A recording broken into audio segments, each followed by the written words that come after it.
What is up? Good morning, good afternoon, and good night, depending on where you're at in the world. I am ready to get the day started. And I want to get the day started by starting the stream with the Arena of Valor EU regionals that were yesterday that we weren't able to watch together or wasn't able to rebroadcast until right now. So I'm going to go ahead, set that up, and then I'm going to turn off my mic and just enjoy the broadcast. We can watch it and learn together because I plan on building a community. I spent a copious amount of money on getting characters and skins. So I'll broadcast. I'll actually tweet those out later, and of course I will use them later. Stream. And also, excuse me, I just woke up. So if you want to join our Discord, to join our squads, which we make teams, you can join the guild. We're called the Vanquishers. VANQUISHRS, and we're looking for people. We currently have only 8. We're level 5 out of the 8. Excuse me, like I said, just woke up, clearing my throat, all that good stuff. But here we go. With no further ado, we're about to start the broadcast, and I hope you enjoy it, and I hope you do follow and become part of this community and part of the stream and part of the game called Arena of Valor.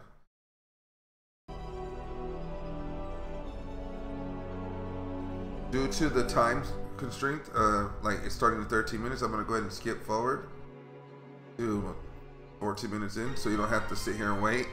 I don't want you guys to wait, so muting the mic, enjoy.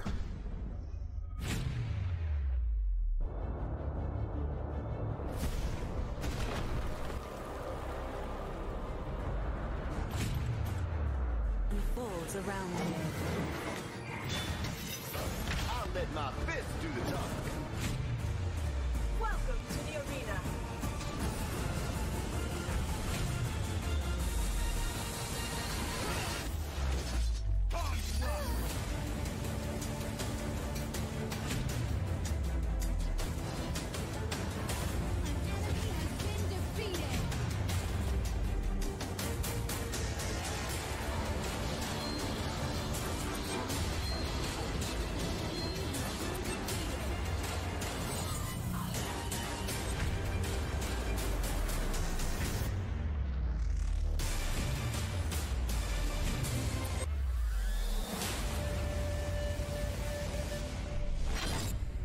Arena of Valor.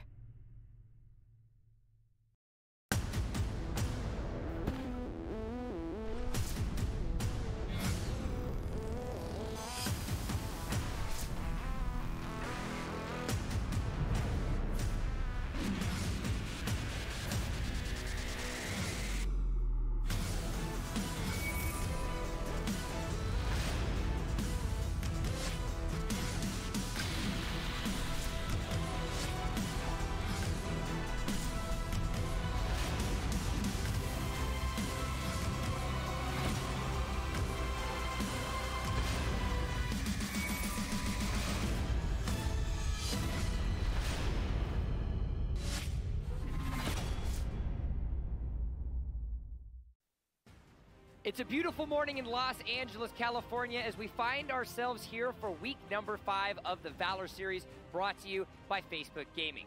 Hello, ladies and gentlemen. We are live from the Intel Esports Arena, and it is a beautiful time for Arena of Valor. My name is Jump. I'm joined here with Mr. TJ and Invirum. Gentlemen, it is week number 5. We are past the midway mark of the Valor Series. And that means we're past Roster Mania, which is possibly the most exciting thing about today. The roster apocalypse has occurred. There has been some changes. Teams had an opportunity to, pick up some new additions, drop some players who maybe weren't performing, which means that all of our stats are worthless. Now, I think it's a great point to think about, though, when we compare things to Season 1 and you had the requalification process essentially week in, week out. Now that you have this opportunity to build synergy over the first half of the season and then go, well, there is no synergy. Things are not going as well as we had planned. You can add some new variables to the roster. You can add some new players, and it really gives you an opportunity to take your gameplay to the next level. I think it's also just as telling when teams opt not to make changes, because having the confidence in your roster to me is very, very important. Some of the most successful teams are the teams that are together the longest, notably Allegiance. I think if you all get along as people, if you're all friends, if you can all communicate and work together, staying together, building up that synergy, building up that skill as a team is a much better way to guarantee success. Well, as we have found ourselves already now, this is 5 weeks into the 8-week season for Arena of Valor. Not only do we have professional play aplenty, but we've also got Arena of Valor happening on the Switch. As you guys know, it launched on September 25th, and it is available now. It is fantastic, especially now that you can link your account. I have finally been able to acquire the Jump username. It was a long and tireless effort. And thank you, Jump Fiction, if you're out there, for not only securing my name, but actually being nice enough to message me and say, hey, you can have your username. So I feel special. I've been getting like weekly updates on this developing story for a while. It's a big story. I care about this. It's okay. Yes, so do I. I got emotionally invested in your username. Well, I'm also emotionally invested in the new hero that we have on the battlefield, and that's going to be Annette. Now, Annette, just like we had with Ibeneth, is not active on the first week of play, so we will dive into her next week when she becomes available. Have you had a chance to play her yet at all? I've played with her a bit, but more importantly, I got to watch some of the Taiwan region games where they played with Annette for a while, and let me tell you, they're doing some cool things. Yeah, she is the fun mid-ground between the mage and the support. She has a lot of really high skill capabilities that can, if used correctly, just totally change the face of a battle. I'm really excited. I think she, as with Ibeneth, I feel like she is going to be meta as soon as she's available. I think she's definitely one of the more powerful additions to the roster we've ever had. She genuinely adds a new aspect to team play in a way that few new characters ever have. I think it's great to, like what we mentioned, see the development of the new heroes on the battlefield that are prioritizing focus of a team a little bit more than the individual nature. We saw a lot of that, especially in the May and April updates, where it was a lot more individual based. You had the new items. Now you're starting to shift things toward team compositions and to help yourself out. But enough about Annette. We'll get to her next week, as we mentioned. In the meanwhile, it is week number 5 of the Valor series, and we've got plenty of games for you. We find ourselves with the delight that is Europe, Latin America, as well as North America. I'm most excited for the Geo Esports versus Assassin's Crew, explicitly with seeing the rise that they have had in the Valor series thus far. Gentlemen, what are we most excited to see today? Existence versus Bubble Team. This is going to be, it's two of the most flexible teams in Europe, not just in terms of team composition, but also I would argue in terms of skill. They both need to prove they belong top 4. I agree. I feel like the EU as a whole today is going to be very interesting, and even more so now that the roster changes have come through. Those have all been locked in. We're going to talk about those a little bit more, but I think EU, as it already is such, there is a 3-way tie for 4th place right now in EU coming into this weekend, just to set the stage a little bit. It's crazy. Well, let's go ahead and actually talk a little bit about the rosters. We have an opportunity to possibly dive into that a little bit later, but I want to talk about kind of, you know, the front runners, who came out on top, who was able to really shine at the end of this. I think the big names for me revolves around Alliance and Bubble Team, with one player in particular, Rez. Yeah, Rez actually left Alliance. He's now on Bubble Team. And to me, that is possibly the biggest change that is possible, because Rez was such a star player for both teams. And keep in mind, too, that he's going from a solid org. He is making that conscious decision to then go to an unsigned org with Bubble Team and saying, look, I feel like I have a better shot with this. And especially because, well, let's just say, he has a lot of old friends on that roster. Yeah, with that addition, Bubble Team basically have recreated the core of For the Dream, who of course were the EU victors of the last season of Valor series. I also want to make sure that we highlight the Dead Rabbits as well. They have now added Crayon to their roster. Crayon, we had not seen and did not see in the first half of the Valor series here for Season 2, but we do remember the side lane pressure, specifically some of the Zenial and Malik play that he had, and just the power that he was able to provide. I'm excited to see how he operates on the Dead Rabbits, because that was an issue that Dead Rabbits had at the first half of the season, was being able to have that side lane pressure. In a world where side laners rule in Europe, it's going to be very important that Crayon steps up. Yeah, and I think it's also very important the teams that didn't make changes. Crayon as an addition is a solid. We're just shopping for a few extra hints. Now you have Nova and Queso. Both those teams, Nova definitely shouldn't have made changes. No. They're on top of the world right now, and I respect their choice. Queso, though, they could have used a player like Crayon. It's interesting because the first place team and the last place team didn't make changes. They were the only two teams in the entire EU bracket that didn't make a single change. I think that's interesting from Queso's perspective because they're deciding that they're going to slug it out. They're going to improve with the roster they have. They think they have the infrastructure and the ability to do so. I actually really respect that decision. Well, they've got themselves a dedicated strategy. Hopefully, we'll see if it pays off. In the meanwhile, we've just had roster swaps. We talked a little bit about them. We've got a lot more that we're going to talk about over the course of the day. And we want to hear what you guys think about it at home. Make sure you head on over to Twitter. Use the hashtag Valor Series. Tweet us your predictions on the rest of the season. If there's maybe a couple outliers or some teams that you guys want to highlight, let us know. We'll be able to be happy to bring some of those conversations to the desk. I know we're always looking for some things from the community, so make sure you guys, go out and reach that. In the meanwhile, we've also got ourselves some giveaways we've been doing each and every week, Europe, North America, and Latin America. Jackson, I see you out there. Please make sure you enter the code for the right region because these are region locked. Come on, dude. Get it together. Get it together. Do you have any words of advice? Not for Jackson. Not no. for Jackson? He's beyond help. I'm sorry, Jackson. Wow. You messed it up. We gave you You a done code. goofed. Admit your wonder. We gave you a free code. And Yeah. You put it in the wrong region, and that's your bad, not mine. Yeah. So this time you're going to do it the correct way, and it'll be excellent, and maybe you'll get some awesome, cool free stuff. All right. You guys got yourselves some giveaways. We talked a lot about the rosters. Let's go ahead and show all of you, though, what the rosters will be specifically. We talked about Alliance, how they ended up finding themselves dropping Vejos and Rez. They have now found themselves adding Kappa to the roster, where you did see Kappa at Arctic Gaming in the last season. Moving on to Bubble Team, they ended up dropping Simjo, added Knight and Rez to the roster. I know that you got some words about Knight that we'll talk about in just a second. Dead Rabbits finds themselves adding Crayon. We talked about him and the sideline that he's going to have. Nova and Team Queso did not change their rosters. I want to see how they're going to be able to play out. And then finally, Existence, a team that we didn't really talk about with those changes, dropping Master Stake and adding Dario ST. I'm very excited for Existence to grow here because they've been a somewhat stable team, but then every now and then they seem to hit new peaks. They seem to go, okay, we're not just a stable middle-of-the-road team, we're one of the best teams in Europe, and maybe adding a little bit more firepower or getting rid of a little bit of a element that's causing some indecision. Well, That's what you need. It's removing a sub and having somebody else in there you feel is more able to work with the team should you need them in that situation. It's having that additional mind on the squad as well.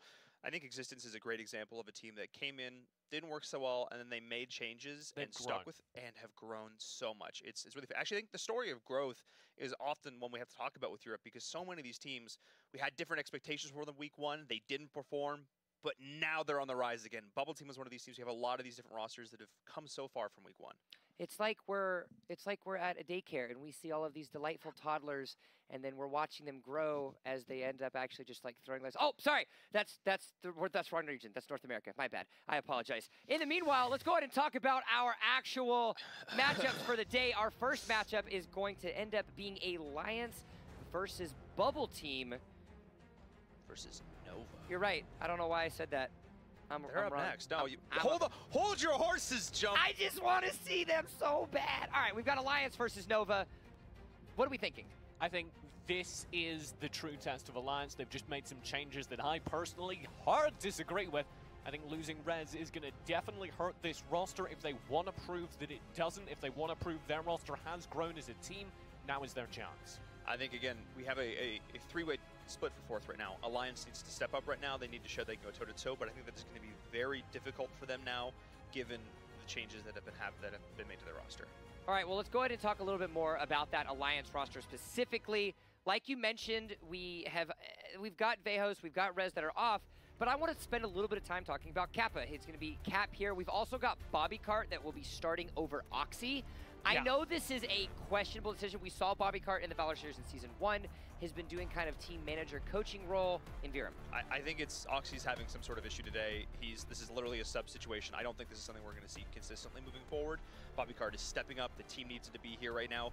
But Oxy is so crucial for this team. And making one change is okay. Making two is tough. I think Oxy was the player I had highlighted as, well, maybe a lost Rez, but he's been stepping up recently. Yeah. This could work out. Losing him today, don't get me wrong, Bobby Cart's an incredible player. He's a long-time veteran of the scene. I'm not sure this will work out, though.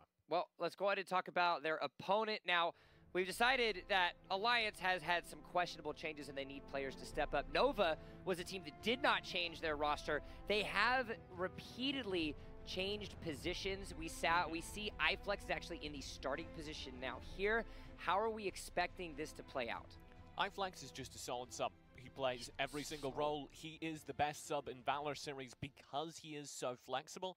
As long as they have this 6-man roster, Nova don't need to ever make any changes, because if somebody's missing, if somebody's not able to come in for a few weeks, they have the flex player to fill the hole. And I think it keeps players, I think it keeps teams as well on their toes. We've talked a lot about the importance of the sub. We've talked a lot about the importance of potentially changing that player in and out mid-series. We don't really have a lot of that happening in Arena Valor globally. You think about it, you don't really have those substitutes being too much of an impact. I think with Nova having this in their pocket with iFlex and Pitch and the other players, it does create opportunities. Well, I think you nailed it, TJ, when you said it's a 6-man roster.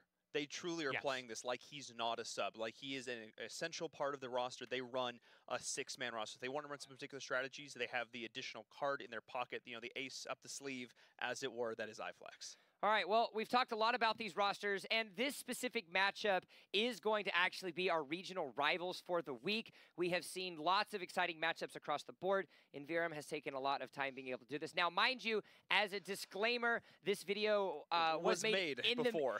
I would say in the middle of Roster Mania, and so we wanted to do it with the current rosters just to make sure that everything was as consistent as possible, so you will see some slight variations on the roster. But in the meanwhile, let's go ahead and check out regional rivals presented by AT&T. Week 5 of the Valor Series is kicking off with a bang as we dive right into a European doubleheader to determine who will remain in that coveted top 4 spot. As we pass the season halfway mark, the battle for 4th looms larger, as only those 4 teams will go on to Sao Paulo for a shot at representing their region at the AIC. What better way to start off the weekend than to highlight the matchups between Alliance and Nova and Existence and Bubble Team. Both Alliance and Existence are coming into the weekend in a dead heat with identical records of 4 wins and 6 losses. The 3-way tie for 4th shows that EU is truly one of the most competitive regions. On paper, these teams are nearly evenly matched, splitting the series the last time they battled. If we break down the numbers, we can see that the Alliance does have a slight advantage. They've been able to keep themselves alive and use that time to optimize their farm, something Existence has failed to do with their aggressive play. Another thing to note is that they've each also taken games off of each other's opponents, showing that they can go head-to-head against even the top teams. The difference is time. All of these teams have grown since week 1, and the race at the top will be determined by the team who can progress the fastest. A misstep in this matchup could be disastrous for either team and put them insurmountably behind in the race for 4th. Let's take a look at the standings and see what happens if both of these teams are able to take even a single game off of their opponents. We would then be faced with a 3-way tie for 3rd, forcing Dead Rabbits to break the tie, or allow the Alliance to springboard themselves to, potentially, 3rd place. In one weekend, Alliance have the ability to break away from the bottom half of the standings and put 2 places between themselves and Existence, putting them in a solid position to secure a top 4 playoff spot. EU is more hotly contested than ever, as each week teams are unveiling new strategies and improving their mechanics and macro. Only 4 teams will make it to Sao Paulo. The time has come to see who will break away from the pack. Well, thank you so much, Paul, for coming out on that one. You know, we've talked a lot about creating these stories, developing these stories, and I think that the videos like this and being able to actually delve into it really shows not only the importance that Season 2 is creating, but more importantly, how big of a deal it is to make it to Sao Paulo. Oh yeah, I mean, I really wanted to show, like, this is, because it's 8 weeks of play, and you kind of maybe lose sight of what these players are really fighting for, but they get to, for some of them, travel across the world to compete on the biggest stage for a chance to only one team from each region is going to make it. This is a big deal. There is a lot, forget the money, forget anything else, there's a lot on the line for these players. All right, gentlemen, we have talked a lot. It has been a very long beginning of this week number 5. There's a lot to talk about, so I'm sorry, but I'm not sorry. But I have to do this. We have to do it now. It's week 5. I will give you guys a soft reset. You're now 0 for 0 on Ooh. predictions. I'd finally gotten my record good-ish. Were you above 50%? All right, Yeah, no. who and why? Quickly, let's do it. Nova 2-0 because they play a very aggressive playstyle that's going to shut down their opponents in the jungle. Nova 2-0. I think that Alliance is going to struggle with 2 subs or 2 new players. All right, you guys heard it. Make sure that you guys are throwing in all of your predictions and your tweets and your thoughts and your opinions and nice little accolades on why Sweejay's not actually here. Spoilers! He's got a signing session to attend. He can't be here. We'll get there. We'll get there. All right, well, first thing of week number 5, the second half of the season, and it looks like Alliance might fall prey to something that we have been telling teams a lot. Stop banning the OP heroes when you're on blue. Okay, look, I have 3 free days next week. Next week, I am making a video specifically for the Arena Valor community to say, hey, stop doing this. Don't be dumb. In this match versus Nova, it has a little bit more merit because Nova are crazy Well, darn. and might just let things through. They also didn't ban it, so we looked silly. Well, they did ban Omen, which I would say did fall in the same category. There are many teams who still consider Omen unplayable against.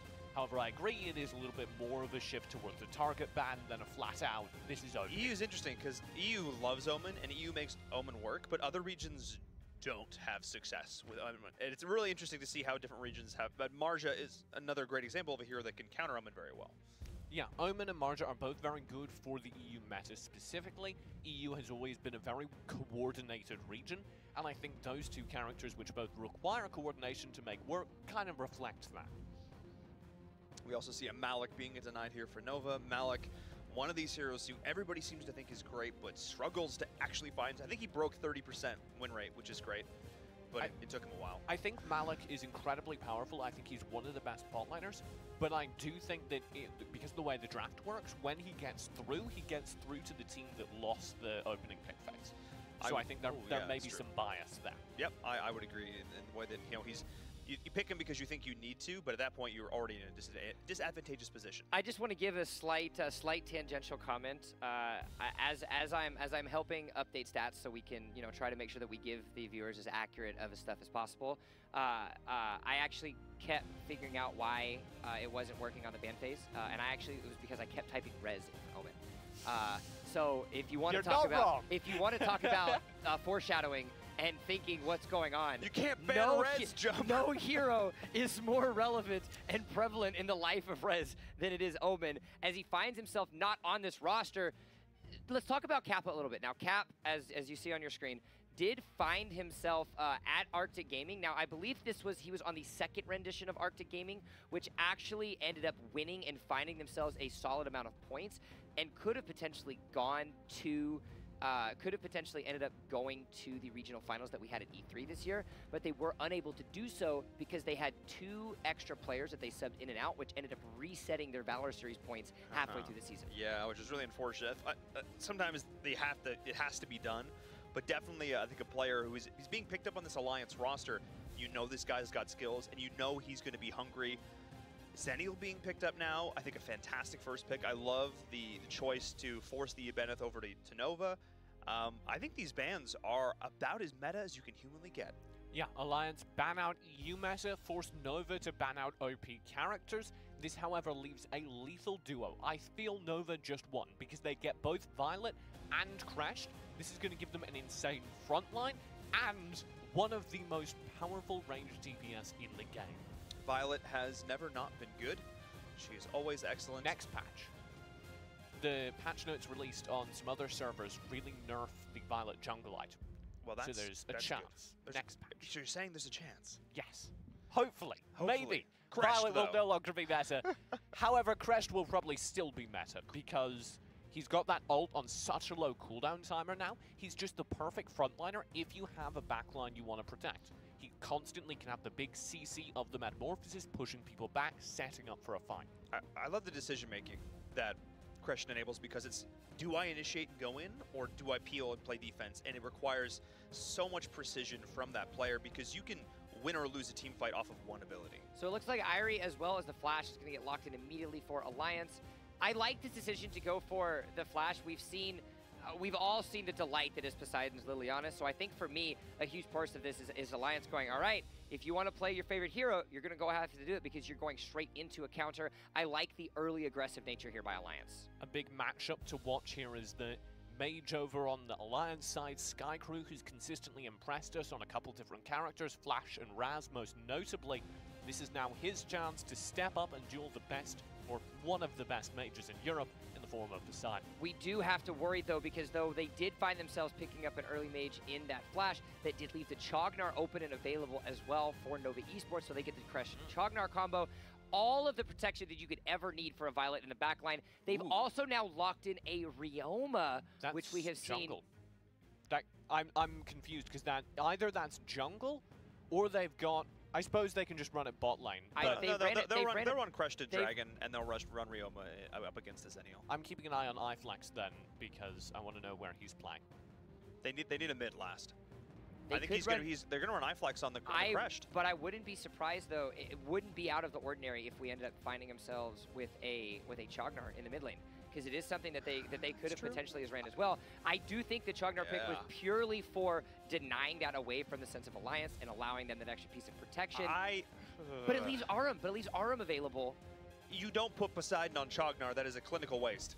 Yeah, I think putting Poseidon on Chognar would be a massive waste. I think they have Grizzly Q, who I would want on my Crashed, but like you say, it's most likely they put their substitute on Crashed, and I haven't seen iFlex play anyone like that character, so that's a little bit interesting to watch. He is the most flexible player in the league. I don't doubt he can play any hero in the game. We do see a Slims and an Aram locked in there for Alliance. They have built a really strong roster for themselves as well. I don't dislike anything that Alliance has done. If they can get early picks with a Slims Aram, that is going to be terrifying. The thing to watch here is this Cyclone, because you have a strong engage, you have several strong engage tools actually over on Alliance. They're going to want to burn through to the backline and especially murder Vex if possible, ASAP. If these fights drag on, Nova have so many AoE Deathball style abilities to deploy. They have that Jinnar coupled with the Crest, coupled with the Chognar. Anyone within range is going to get murdered. So watch the interaction between Chaos Protection and that Cyclone, because if the Cyclone connects, it's all over. I also think for me, Alliance has a huge advantage when you think about the pick potential of their composition. Something that Nova has had in a lot of instances, and it is something that we have been constantly applauding them for being able to build, is their decision-making in-game. When you make these mini roster changes, communication isn't always at its all-time high because you're sometimes having problems with unfamiliar territory. When that is a problem for your team, the best composition to pick into that is a more pick-style composition that succeeds and excels at the skirmish. Alliance have done just that. Well, you're speaking of pick, and a big part of the pick is the CC, and we have a ton of CC. Pure stuns on the Alliance. And it's but single target as well. A lot of single target. There are 2 stuns on the roster for Nova. They have Metamorphosis, and they have the Wailing Blade, and that's it. I think we're going to have to watch how well Nova dodge that initial wave, because if they can bait out, say, Cyclones, say, the Aram pressure, there isn't really a whole lot left in terms of damage over on Alliance. Alliance has, once their cooldowns, if I guess you say, if Nova can weather that initial storm, I feel like they have an advantage in a long drawn-out fight. A huge component. Go ahead. I think after the initial cooldowns have been spent, it's all on the Slims in the backline, and we've highlighted this in the past. Alliance sometimes really struggle to defend that backline and that jungle in the early game. If Nova can press in, it may be a very early GG. But you think about it as well, a huge component of the entire damage output will be that Violet on the backline. There are plenty of dive options available on Alliance between the Flash and the Irie. You combo that in with the Zennial as well. There are options for them. It just comes down, I think, for me, team communication and the ability to synergize in all breadths of the battlefield is going to be extremely important. Gentlemen, ladies, everybody watching at home, it has been a long, long beginning, but the second half of the regular season for the Valor Series has begun. It is Alliance and their newly formed roster taking on the flexibility of Nova Esports. And as predicted, iFlex is going to be playing that Chognar, so once again showing why, the Crest, I should say. Oh, damn it, I had the prediction started too, and I was you were right. I was right. You messed me up there, TJ. Grizzly Q rotates over to the Chognar. He'll be playing Roam. The Ryoma, though, top lane, played by Coco. That's something to watch. Vex will be on the Violet in jungle. So no real surprises there. Sky Crew going to be playing this Flash. Watch for Sky Crew. He is a player that we've had high expectations for after seeing some of his initial very flashy play. He just needs to up his consistency. Flashy. He just needs to up his consistency a little bit. I think if he can do that, he is going to be definitely a new player to watch. However, he needs to be careful that he doesn't overextend already to start things off. Yeah, Sky Crew absolutely is the player to watch, but he's also struggled to reach what I would label as his skill peak, his potential. At times, he falls flat, especially when he's outlaned and outjungled early. Already, these Nova players are just winning map control, and that was a key component of the early game I was talking about. If Slims falls behind, if Alliance fall behind, the game is going to be over sub-10. And this is something that they haven't been doing necessarily by playing overly aggressive. They're playing it by just winning all of their individual matchups. We saw a little bit of pressure coming in there from Kresh into the jungle of Slims, but really it's just come down to the fact that we see Nova strictly outlaning a lot of their opponents, instantly retaining onto the Spirit Sentinel to start things off, and then they're going to look towards the Dragon. Vex is going to potentially be caught out here. The heal is forced out, though, and not able to secure that cap. Needs to not overextend here, as we do have the rotation coming in from Bobby Card. That's actually going to be First Blood going the way of the Alliance. Good pick on the Grizzly Q. Sky Crew using the mobility of his character to get right in. And Nova now are down a player as they go for this Abyssal Dragon, but Alliance are playing so passive, they might not even be in the area in time. They're down a player in the sense that they gave up a kill, however, they did enough damage to Alliance that they actually forced Slims back into base, which means that, and Nova knew this. Nova knew the fact that they had done enough damage that they could take this uncontested Alliance. That shouldn't have been uncontested, I don't care. Worst case, you trade a kill, but you contest the Dragon. If you just let Nova get that Dragon, they're now so far ahead, they regain the gold lead, and they still have complete control. Especially given the fact that heal had been burned there. Mowgli now in the mid. Oh, getting over top of the Metamorphosis. It's not enough. Going to get picked off, forcing out the Angelic Splendor as well from Bobby Cart. So a nice pickup there. The counter kill in the mid. All the while, though, we do see an invade from Pitch up in the top lane, able to go in, steal the red buff out from Nova. So trying to find a slight win. Yeah, that is a good return, but Pitch is in a lot of trouble. You could say Poseidon's feeling exuberant about his team's chances. Forcing Irie to slink back into the shadows, we could say, as we do have Cap trying to secure some positioning in his own jungle, but this is the map control you were touching on. Nova doing such a good job of keeping up that pressure. They've hit level 4, so now iFlex can function as a frontline. Metamorphosis can come out during these fights. But it's not going to happen here. It was on. He had it available, but not deciding to blow it there, realizing I think he was already dead. There wasn't a whole lot he could do. But as we talked about in the draft, a lot of single target CC that came on through, even into a Chognar. Coco, though, looking to get some revenge there. That Wailing Blade finding a home in Flash. I'm a little bit confused, iFlex, but you did have that Metamorphosis off cooldown. You could have spent it, and sure, it might not have guaranteed your escape, but it was worth a try. I think maybe his thought process was he wasn't sure if he could build it back up again before the next Dragon engage, and they wanted in the 30 seconds when the Dragon was going to come back up. So a potential there from him, but overall, 2 for 1. Alliance, despite the fact that, again, we were questioning how they were going to be. Uh-oh, Sky Crew needs to be very, very careful in that bush. That place is not your friend. No, particularly not with Vex hovering nearby. He's just going to start devastating anyone who hovers a bit too long, and anyone forced to retreat right now, like you were talking about earlier, isn't relevant for this upcoming Dragon. These early game Dragons are going to be so important here. Nice dodge there from Grizzly Q of just securing that early game gold lead. You cannot get behind against a team like Nova, but we do see the fight breaking out now as the Ryu is being popped. The Angelic Splinter coming down as well as the Exuberance, but now Grizzly Q is caught way out. The snare is there, locking him down. Beautiful play with the Orym, but now we have Coco going in as well. There's the Cyclone being blown, but a perfect reinitiation from iFlex, finding Mowgli. There's the pick off. That Metamorphosis was spot on. And that's all you need. Blow up the team fight, shut down the people who are causing trouble. The first kill they find is on Cap. Meanwhile, Alliance blow all of their major abilities, targeting Grizzly Q. You're trading your highest source of DPS for their support, and they're fine with it. They are fine, but somebody who is not fine right now is Pitch. He does have the buff going in there from the Spirit Sentinel, but I'm not sure it's going to be enough. He used the Shadow, but the slow does actually connect, and there's the Wailing Blade. The Ryu is not nearly enough, as simultaneously Vex is taking down a tower as well, looking towards the Dragon. This is Nova getting all the value. Yeah, and kind of interesting, we were talking about them losing Oxy today. They're actually playing Cap in jungle for Alliance. And he's been doing pretty well. Obviously, there's a lot of good pressure coming through across the map from Nova, but Cap's landed some great flying spears. Well, something we were actually talking about in makeup this morning is I said, what is the easiest role to sub in a new player on? We actually disagreed on this, but I was of the opinion that jungle, I think, is one of the easiest places to sub in because it's you're sort of doing your own thing. You come and you join the team in different scenarios, but we are seeing here the Cap, he is able to do his own thing. He's actually been farming relatively well.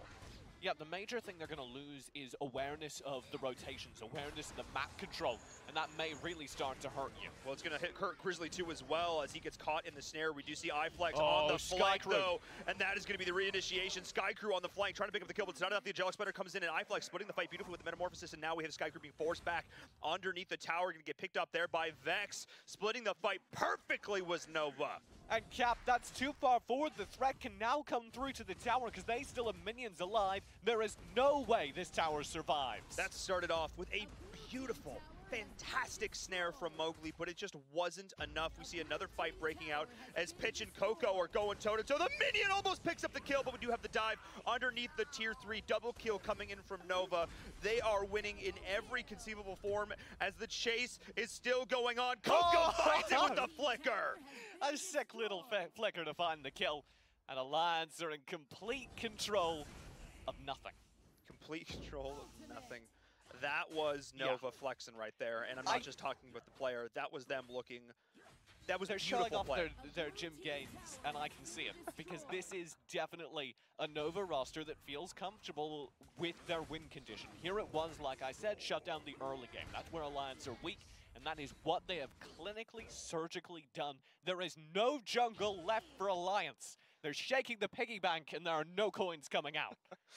There's nothing there at all. I mean, Alliance is in a rough spot. They do have a couple minions in the jungle to pick up, but we just saw Nova steal it out, and now with 18 seconds left on this Dark Slayer, there's so many options, and they're just not going to stop invading.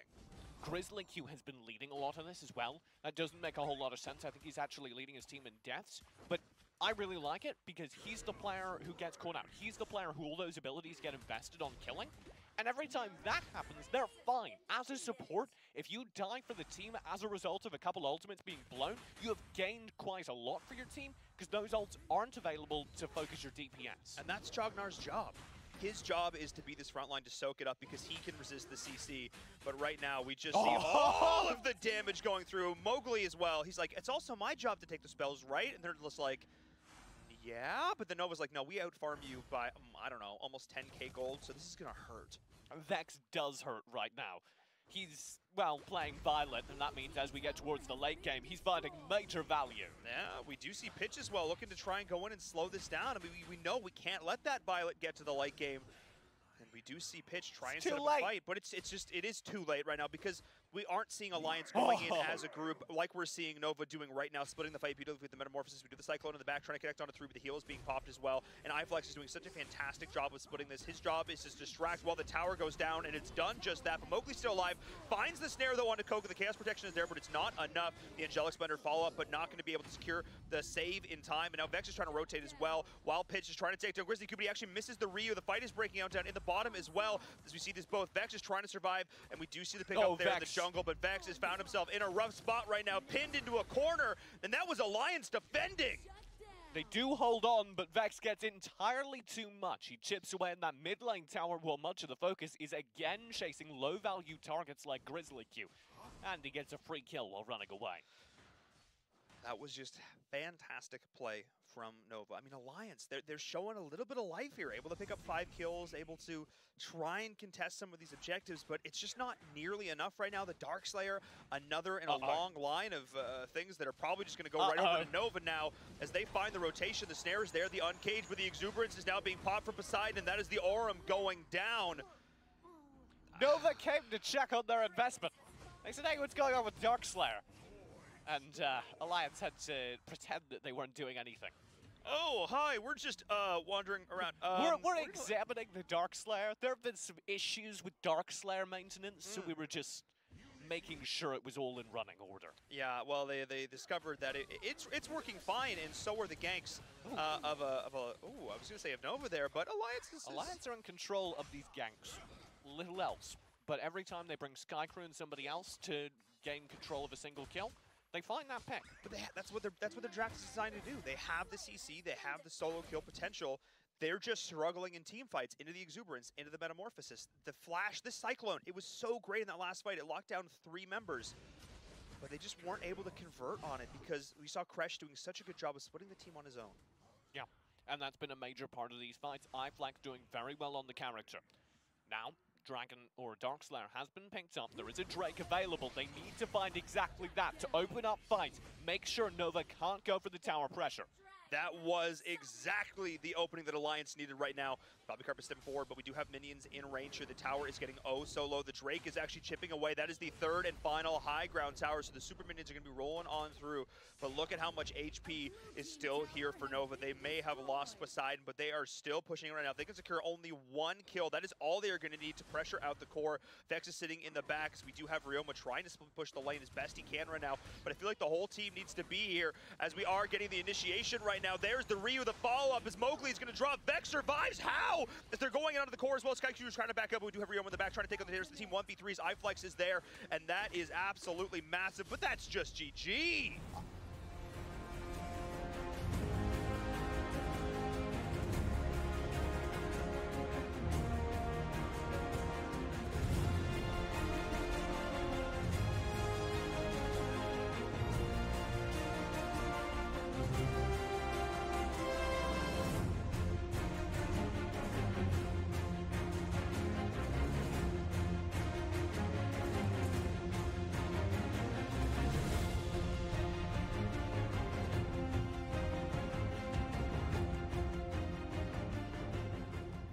In the words of my grandfather, if it ain't broke, don't fix it. Week number 5 started off with a bang as Nova Esports finds themselves a Game 1 victory. What? I feel like I don't think your grandfather invented that phrase. Did I say he invented it? He I said said like it. my grandfather used to say. I actually said in the words of my grandfather. In the words of my grandfather, yes. All right. Aha. Gentlemen, back to the topic at hand. The unbroken machine that is not being fixed by Nova Esports walked away. You said it as we were watching the highlights. iFlex, he's shown up to play. He just got a 1v3 for the core push. He popped the Metamorphosis, and a whole bunch of people challenged him. That's normally how it works. The tank goes in, draws fire, goes down, and then the rest of the team swings through. That's an ideal team fight. One issue, the tank didn't go down. He just stayed there, killing people. Kresh is good. Kresh is really good, okay? And iFlex is better. iFlex doing phenomenal, only dying once, but him and Vex combined, really, really solid. Coco as well, the split push god, was able to get the pressure in when he needed to. I mean, we saw some nice little individual picks there. We saw the ganks, the pickups that Alliance was needed to get. We saw it. They knew how their comp was supposed to focus. They just couldn't convert that one pick into a team fight win. And we started to, I think, see the cracks, especially as we got towards the late game. Cap got focused out of the jungle, and it cost them. We definitely saw him struggling to do damage, and we definitely saw team fight coordination fall apart, which has been a consistent theme for Alliance. In fact, the team fights they started to put together over the last few weeks were almost always predicated on Rez's excellent positioning, and I feel they're missing that because time and time again, Cap or one of their other backline characters got caught out, separated. Well, and we talked a little bit about how if Nova was able to get themselves out ahead early, good things were bound to happen. Our AT&T replay of the game is providing that specific mark, and it was again iFlex. I said if Nova get out early, this is going to be a sub-10-minute game, and it was.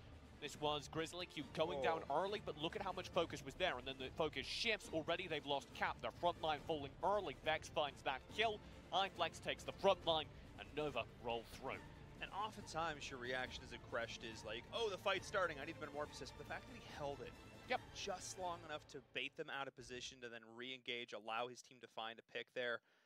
And Vex, that was the best we've seen him look on a marksman in the jungle in a long time. Yeah, it's been a constant struggle that we've had. But looking at Alliance now, as we get ourselves into game number 2, for those of you that are looking, it is Nova that finds themselves on the blue. Alliance will find themselves on the red. We'll get that fixed for you guys in just a second. In the meanwhile, what can Alliance do to potentially turn the tides here and potentially tie this up? I did say they lost a devastating advantage in the draft when Vex got Violet, and I stand by that. That really did hurt them. I don't know what they could have done better, though, because otherwise they played that draft pretty well. They got their picks. They got their picks. I don't think the draft was, the RM snares were solid. They just couldn't domino it correctly. The second the snare was there, that target needed to die instantly. I think for me, it comes down to simplicity. I think there were way too many mechanical variables with their first composition. It was a lot of flashy plays, no pun intended. It had a lot of opportunities for success, but it revolves around extremely efficient communication and extremely efficient execution. I don't think they had the composition that could do that. Reduce your variables, go for a more simple team-based composition, and excel that way. One of the things that has done exactly that, we've seen a lot of teams lean on the death ball. You press the buttons, you go in together, as long as you have a shot caller, pretty easy to execute.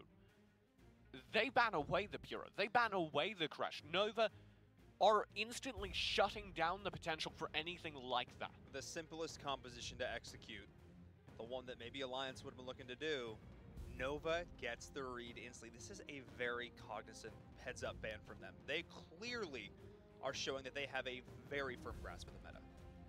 And also just draft strategy as a whole, which I feel like is something that Europe is actually, and Nova particularly, is advancing very, very well. Zenio gets taken off the board. Now that leaves Alliance to have an option.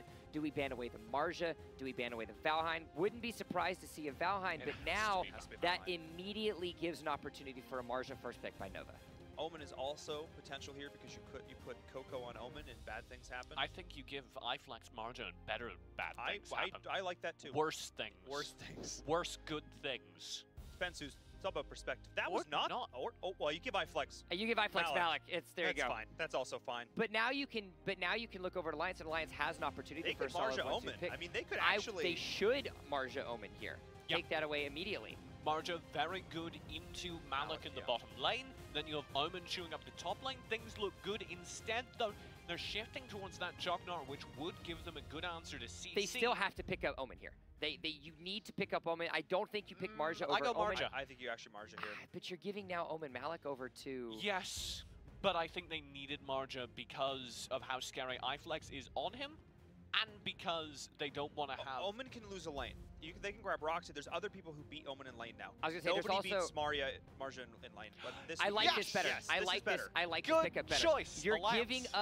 giving up Jognar to Nova. They're gonna have this immediately, but now you've already dominated yourself in having a very solid side laners here for Alliance. And that will give them, I think, the core they need. The one issue I'm looking to now is they're running a very, very lightweight composition. That typically requires a lot of coordination. Alliance do tend to like those lightweight compositions, but they're also kind of struggling in the coordination department and have been for a while. Well, we are going to see Death Ball of some description now coming in from Nova. So they're going to variant on it now, having the Jhinnar going in with the Shock. So, ugh. And this is, again, a good adaptation. If Alliance are going for another lightweight composition, they say, okay, well, every single one of our characters will be tanky enough that you cannot isolate them in quite the same way.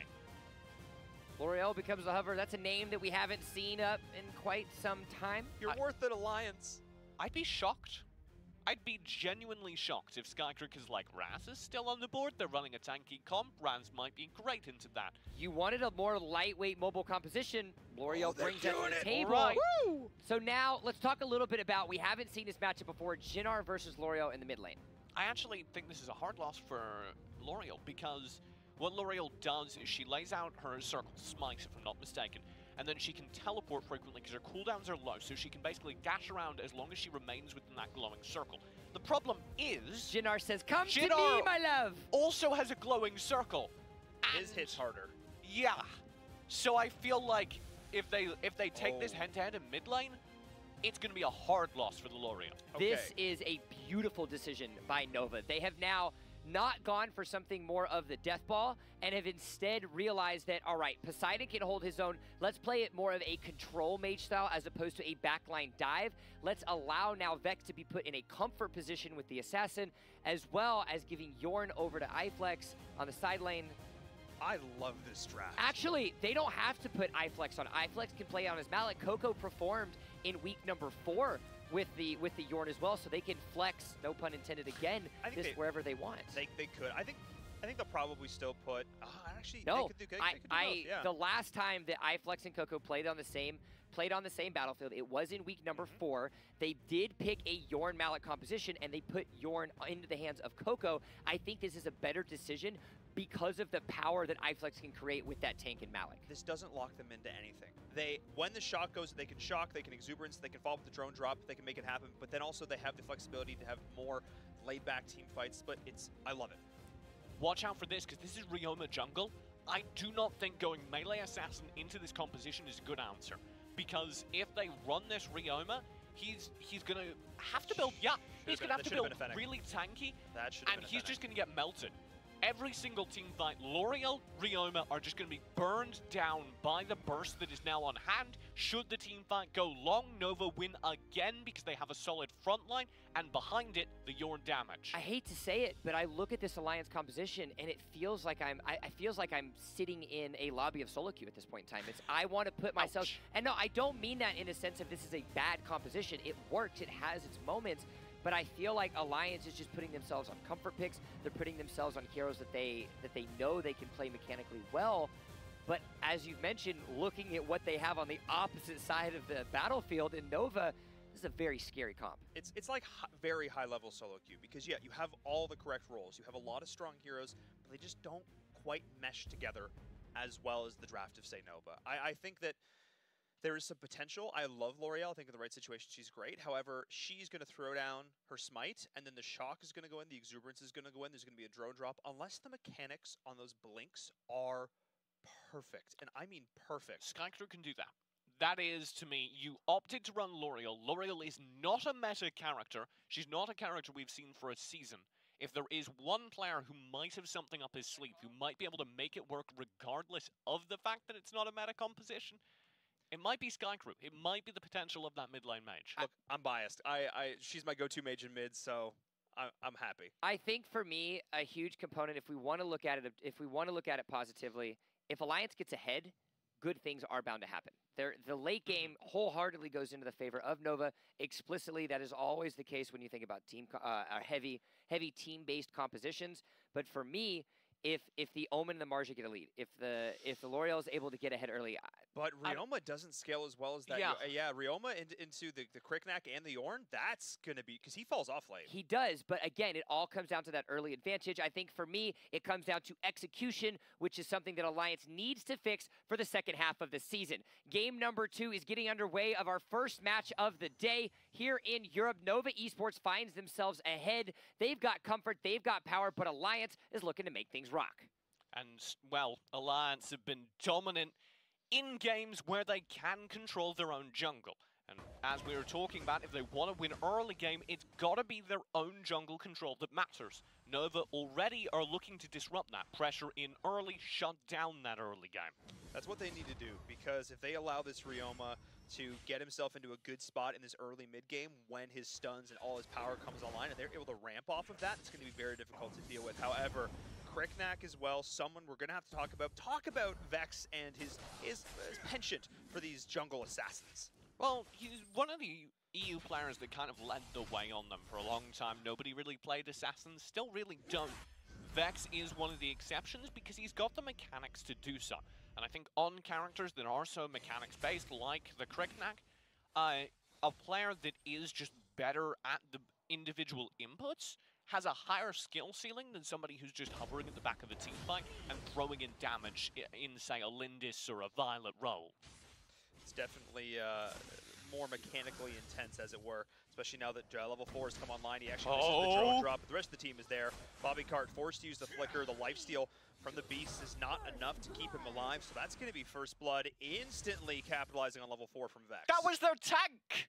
Yep. They just, like, 3-shot the tank. Alliance, you're in trouble. Vex is already power farms. They ran him through the jungle with the Jinnar beside him. Now they're bringing him down to duel Mowgli and finish him off. This is not a duel. That was not a fair fight. Coco buttered him up, threw him in the pan, turned it on high heat and got a nice sear on it. That was the opening. Dishonorable. Look, there's no honor in Love and War. Is that it? This is now Poseidon's going in with the exuberance. SkyCrew is forced to use the smite, trying to get himself out. The shock is there. Coco's putting the fight, forcing SkyCrew back. It's going to be the blink, nicely done. The heal as well, being popped out from Nova. But that is going to be able to keep them in this. No additional pickups.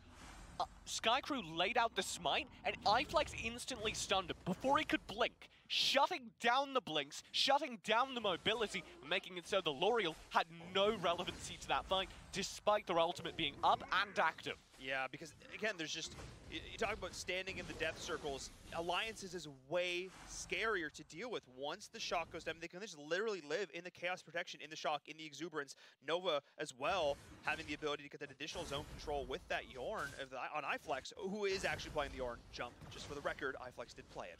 Alliance have a death circle, Nova have a death Venn diagram. How do you deal with a Venn diagram where the overlap is death? It's the Venn diagram of death. It's very difficult to deal with, as Alliance is discovering, as they are down 1.5k gold at the 3-minute mark. Mowgli once again Please. is dead. Yes! I love watching Kriknak play because you can do things like that. Alliance, if the counter rotate, they'll challenge top lane, but Nova are here and defending. Already iFlex able to just get that additional auto attack through, just splash right on all the members there of Alliance. We do see Nova additionally pressuring out that bottom tower, but so far, Nova's in control. What does Alliance need to do at this point to not get any farther behind? I'm reminded of some World War II era propaganda films produced in the United States where they'd teach students what to do in the event of a nuclear attack. And it was stuff like hide under your desk. Now, we know now that, of course, you can't really protect yourself from a nuclear bomb via hiding under a desk, but it makes the students feel like they're in control, feel like they're safe, and that's, you know, something that's needed in scary times. Alliance, hide under your desks, because I'm not sure there's anything you can do, but maybe it'll make you feel better. Well, at this stage, the advice from TJ is hope. Hope is the answer. That's what I'm actually getting from this. No, it's not the answer. Just about maybe hope keeps you sane. But this is just such a good team comp from Nova. Yeah, they're really. We see a lot of potential comfort picks from Alliance, but we also see a lot of potential comfort picks from Nova. But the difference is that the comfort picks from Nova synergize perfectly. Yeah, they work so well together, and also, of course, you're just already seeing them scaling so well. Jump said maybe the early game, my caveat, there is maybe if Alliance had really dominated the early game, but they haven't. And you started your jungler 4-0. I was going to say 3-0. But Vex just dropped the bomb. We said last game, oh, he's doing really well on Violet. This is what he's comfortable on. This is prime Vex when he's on a melee assassin doing this. This is Waigu grade Vex right now, diving in on the top lane. As we do see the additional re-engagement onto pitch, we do finally have the smite getting some value, and finally they're going to bring him down. We did see, hey, Skycrew was looking really solid right now. Pitch is there, splitting it, and they baited them under the tower. Yes, Alliance, yes! That was the first time we'd actually seen the smite come in effect. That was the first time we'd actually seen Skycrew have a noticeable impact on a team fight. And it did work. They were able to constantly stay ahead of the pressure from the melee assassin, constantly kite the two melees dueling him. However, that's a matchup thing. And there is a ranged DPS. Should we get in a situation where Skycrew has to fight iFlex, I think you could just get swatted again.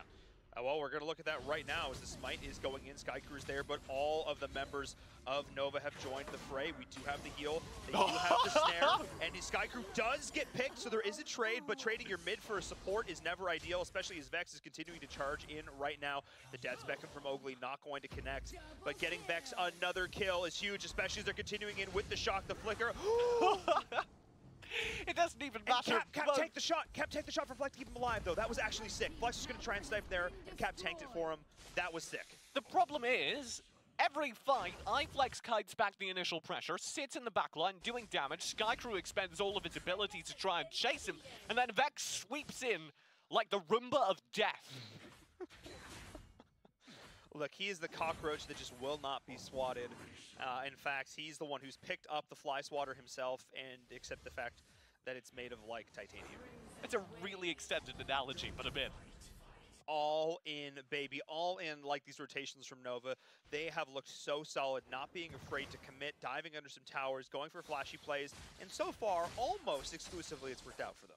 Yeah, they've constantly had good rotates. They've constantly had players on hand. Now, though, they are playing a little bit too grouped from my liking, and they're going to need to split to address threats in both lanes. Well, you cannot leave Pitch, and you cannot leave Omen alone.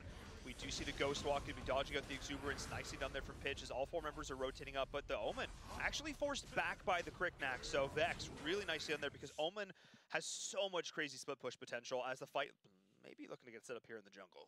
Yeah, you can see Nova just pressuring through, and the fact that Vex is enough to scare back an Omen is a bad sign. You should, as an Omen, be able to chain down an Assassin DPS and shut down anything that comes through. Death's Embrace, out lifesteal, but right now with the level, with the gold disparity, Vex is just so far out ahead. You just can't deal with that. Forced to use every tool to escape his pitch. Bobby Card trying to go with the Uncaged, but Cap, nothing he can do to start this up. The Wailing Blade literally might as well not even have been thrown. It's the difference of Vex, who is so farmed, who is 6-1, up against an Omen that is 0-2. You just cannot contest that. Look at the threat that is offered from Coco as this tanky frontliner. Alliance can do nothing but retreat. And here comes Vex to collect his offerings in the bottom lane. Mowgli sees that coming and decides he's got other places to be. So, guy, I just checked my schedule. I have a lunch appointment. Actually, I'm just gonna leave. Look at that! I got an alert. Would you look at the time? Would you look at the? It's time to go back to base. Or, in fact, anywhere that Vex isn't. I think that's a fairly safe plan right now. But at least he appreciates that he can't win that. He appreciates that he's down 2.5k gold, and he actually just cannot contest with where Kriknak is. Rather than trying to fight that and die, that is a mature decision from him. And it should be noted, Alliance had lost game 1 by this point. Yes. They are now holding on. They've really slowed down the pace of the game, and I think that is a good shift for them. I think that is a good setup for them to maybe find a return. Because again, keep in mind of where Alliance is sitting in the standings right now. They are coming into this 4-6. They're coming into this tied for 4th place. They needed to get some key wins this weekend to propel themselves forward to help break away from the pack. And I maybe thought, you know, with how they were looking going into this, having Rez, that maybe they had a shot of maybe taking a game off of Nova here. But clearly, I think that Alliance is really feeling not having Rez on the squad right now. They're looking just... The rotations just aren't quite as crisp. It seemed like he lent a lot more aggression to this squad. Maybe aggression is not the right word, but he led a lot more durability to this squad. Yeah, it was very much, he felt like the shot caller at times. I'm not sure how the mechanics worked, but he definitely was leading his team places. Now, a pickup comes through, and Nova, with the Abyssal buffs, threatening hard. Do see them just getting all 3 lanes pushed in right now. Kriknak forcing back the Omen and just not forcing him back, forcing him back to death. It's a form of back. Yeah. Go back from whence you came. I mean, he does have an ability called Death Spec, and it truly did right there as Vex helped him out. Oh, it actually just forged the Smite in mid as well, so that's a key ultimate that's not going to be up for this next fight as the Drake is pushing in here as well. Poseidon taking a lot of damage from Cap is going to force out the shield, the heal as well as there, but there's the shotgun in the high ground. Nice Ghost Walk to try and get himself out of the Chaos Protection, and that is going to be the tower falling. Grizzly Q doing such a great job of being on the front line to cleave from Coco as well. The Uncaged is there to try and slow them down, but the Drake is still alive, pushing it onto the core.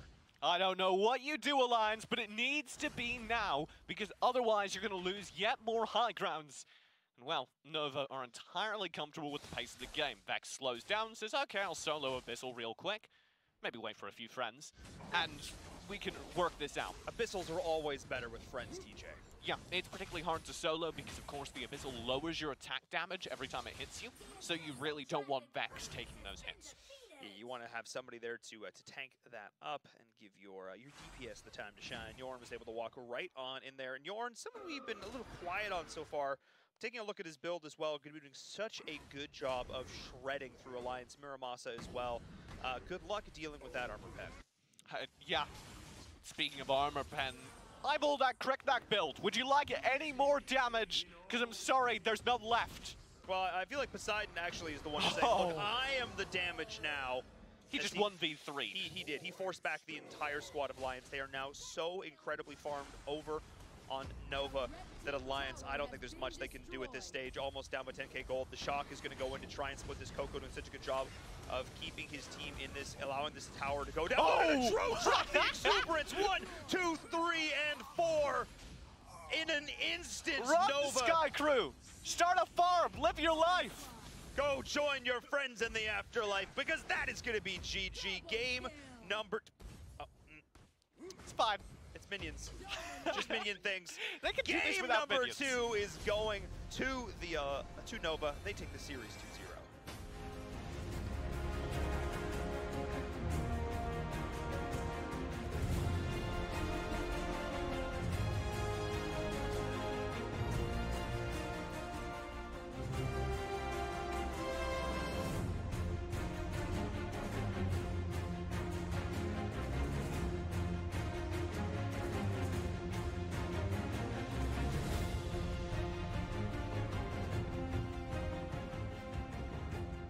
And Nova Esports, it looks as if they have walked away with the first match victory of the end of the the beginning of the first half of the regular season. Hello and welcome back. My name is Jump Esquire, and I am joined with the delightful TJ and Envirum. Gentlemen, how are we feeling today? We got no warning on this. He just came back to the desk and he was like this. How are you, sir? Shell-shocked. I feel like how Alliance feels right now. I always wanted to see him in a wig, but not that wig, Yeah. to be honest. Let's talk a little bit about let's talk a little bit about the Nova Esports. That's morphing in a bad way. It's okay. It's fine. They walked away with game 2 victory. The accent is actually terrible. Yeah, Let's actually, it devolved we're really actually, quick. I think I just take it changed off. like 4 just different take it. regions of Europe, so we're not actually going to do the accent. Talk to me a little bit about this Nova win. They showed even more domination that they did in the first one, and I think a huge component of that is we talked a lot about Malik in the hands of iFlex, but he plays a Yorn so well. Yeah, and, well, they had such good jungle control from moment 1. You said maybe the early game opened up with Alliance dominating everything. There were a few things that Alliance needed to do, and they weren't able to make it happen. Nova just looked... The fact that you were able to get Vex your first 3 kills, like, it was perfect. They got the first initial pickup on Aurum, and you commented they 3-shotted the tank. Vex hit level 4, and the game was over. It really did feel that way. He's just so good, especially when he can get a start as good as that. I mean, what do you do against that powerful a melee assassin, particularly when they build all damage on literally every member of the team? Well, it was a quote exactly by TJ at the start. They came in and swept them like a Roomba, and our AT&T replay of that shows the beginning of that domination that the members of Nova Esports were able to do right from the beginning. This drone drop right here. Vex, I don't know what you do about that. The fight began with a chase onto iFlex. He backs up, baits them in. Vex comes out from the bush and bumps against the wall and turns around. And I love this. They think the fight's over here, but they're like, no, we have a minion. And they just go right in. But watch this also. Mowgli, he's about to go down. Cap takes the shot! You were so impressed by that? It was really heads-up play. Yeah, it's good coordination as well, I which mean, was something they were a little Look, it was weak the on. one great moment in an otherwise really awful game, other than that one really sick Slayer lane tower defense, the 2-on-2 hold, where L'Oreal was able to do her thing against melee heroes. And Skycrew, we said, does Skycrew have a plan? Is there a reason he's playing L'Oreal, not Raz? Because you're worth it, TJ. And I think he did. I think we saw in that moment that he did, and Skycrew was able to step up, was able to make it work anyway. Well, gentlemen, that concludes our first match of the European region. We saw a swift 2-0 victory in the favor of Nova Esports over Alliance, but we are not done yet. Existence versus Bubble Team comes up when the Valor Series returns after a quick sip of tea.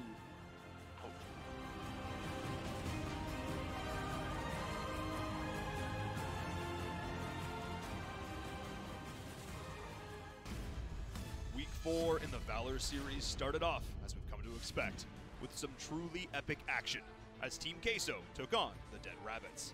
Game 1 started off with a stellar draft from Dead Rabbits, creating multiple threats with Irie and Natalia. The team was able to keep their carries alive and exploit the positioning of Team Queso. Game 2 saw lessons being learned from Queso as they forced Dead Rabbits to totally change their draft, pulling out a much squissier composition, which seemed to lack synergy around its Pyrrha and Scud. Queso unveiled the noob on Grak, who was able to grab key hooks and unfavorable team fights for Rabbits. This allowed them to control the river and force their opponents to play defensive. They take the game with relative ease. Note, due to disqualification of one of their players, Dead Rabbits lose the series 0-2. Match number 2 was truly a family feud, as the Alliance took on Bubble Team. The offspring of 4 the Dream went toe-to-toe, as these players strove to achieve dominance and secure bragging rights. Alliance pulled out a hyper-aggressive early game draft with Batman, which really didn't pay off. Alliance weathered the storm and unleashed one of their own. Game 2 was one of the best games we have ever seen in the Valor Series, as both of these teams were determined to walk away the victor. Skycrew unleashed his infamous Raz, and Oxy was an absolute menace on Violet. They pushed Bubble Team back almost to the brink of defeat, but Bubble Team was able to hold on, with Shurko showing his complete and total mastery of Liliana. Bubble Team take the series in a hard-fought 2-0. who there's a snare on to memorize as well, but look at the follow-up, and that is going to be the instant kill. The Nakaroth is going off, but Pitch is surviving through all this, the Metamorphosis to turn it around. Day 2 saw more amazing games in EU as Nova took on Existence. This match was truly the test for Existence, as their phenomenal team growth was put up against the veteran might of Nova. Their consistent improvement was apparent in this series, as Nova had to use every tool at their disposal to snag the win. But when they did, showing they are still the raid boss of the European region.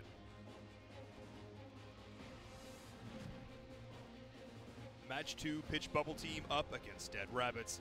Bubble Team was riding high off their Day 1 win and seemed determined to crush any drama with crisp, clean, and brutal gameplay in Day 2. They steamrolled their opponents, losing only 2 towers in 2 games. Shurko once again showed the performance that earned him Season 1 MVP. Bubble Team take the match 2-0.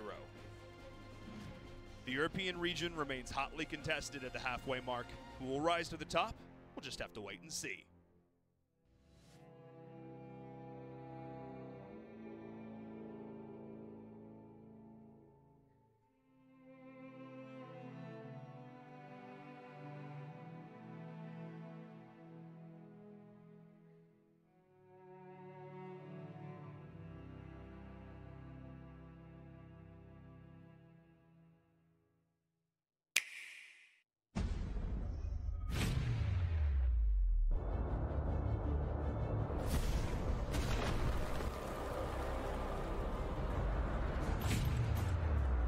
Falls around me. I'll let my fist do the talking. Welcome to the arena.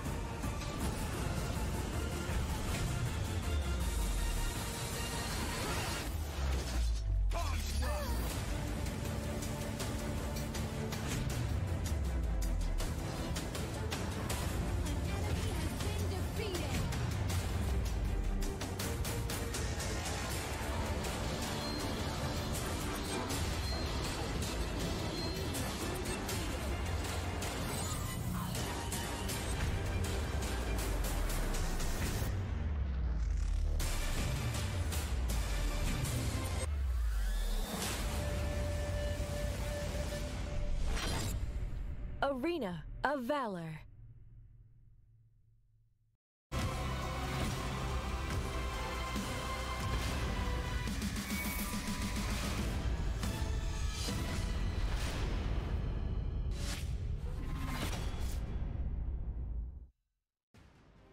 We took ourselves a little trip with an English accent, or at least an attempt at one, in our first match. But now, ladies and gentlemen, it is time to kick ourselves the best of Spain as we...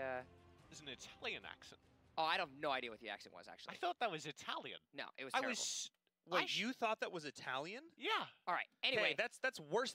Never mind. We'll have an episode of the Rosetta Stone with TJ a little bit later. In the meanwhile, let's talk a little bit about Bubble Team versus Existence. Now, this is a very exciting match. One, because we now have the delights that is Rez finding himself on the Bubble Team roster and familiar faces and new teammates. But more importantly, I'm excited actually to see how Existence is able to fare with the slight changes that they have had, adding Crayon to the roster, but more importantly, finding themselves the continuation of momentum that they created in the first half of the season. And it should be noted, Existence currently have a 2-0 win record over Bubble Team. Historically, they should win this. However, they did it in week 2. When Bubble Team wasn't looking nearly as solid, Bubble Team has come a long way. But yes, the last time these two teams faced off in our double round-robin format, Existence walked away. And they were good games. I think a lot of it was about a Bubble Team that was a little bit less confident, definitely playing more to the late game win condition. That is something they've hopefully changed. I need to see a repeat of that today. Well, let's go ahead and talk a little bit about Existence and the roster that they find themselves with. Remember, they dropped Master Stake. They've added Dario.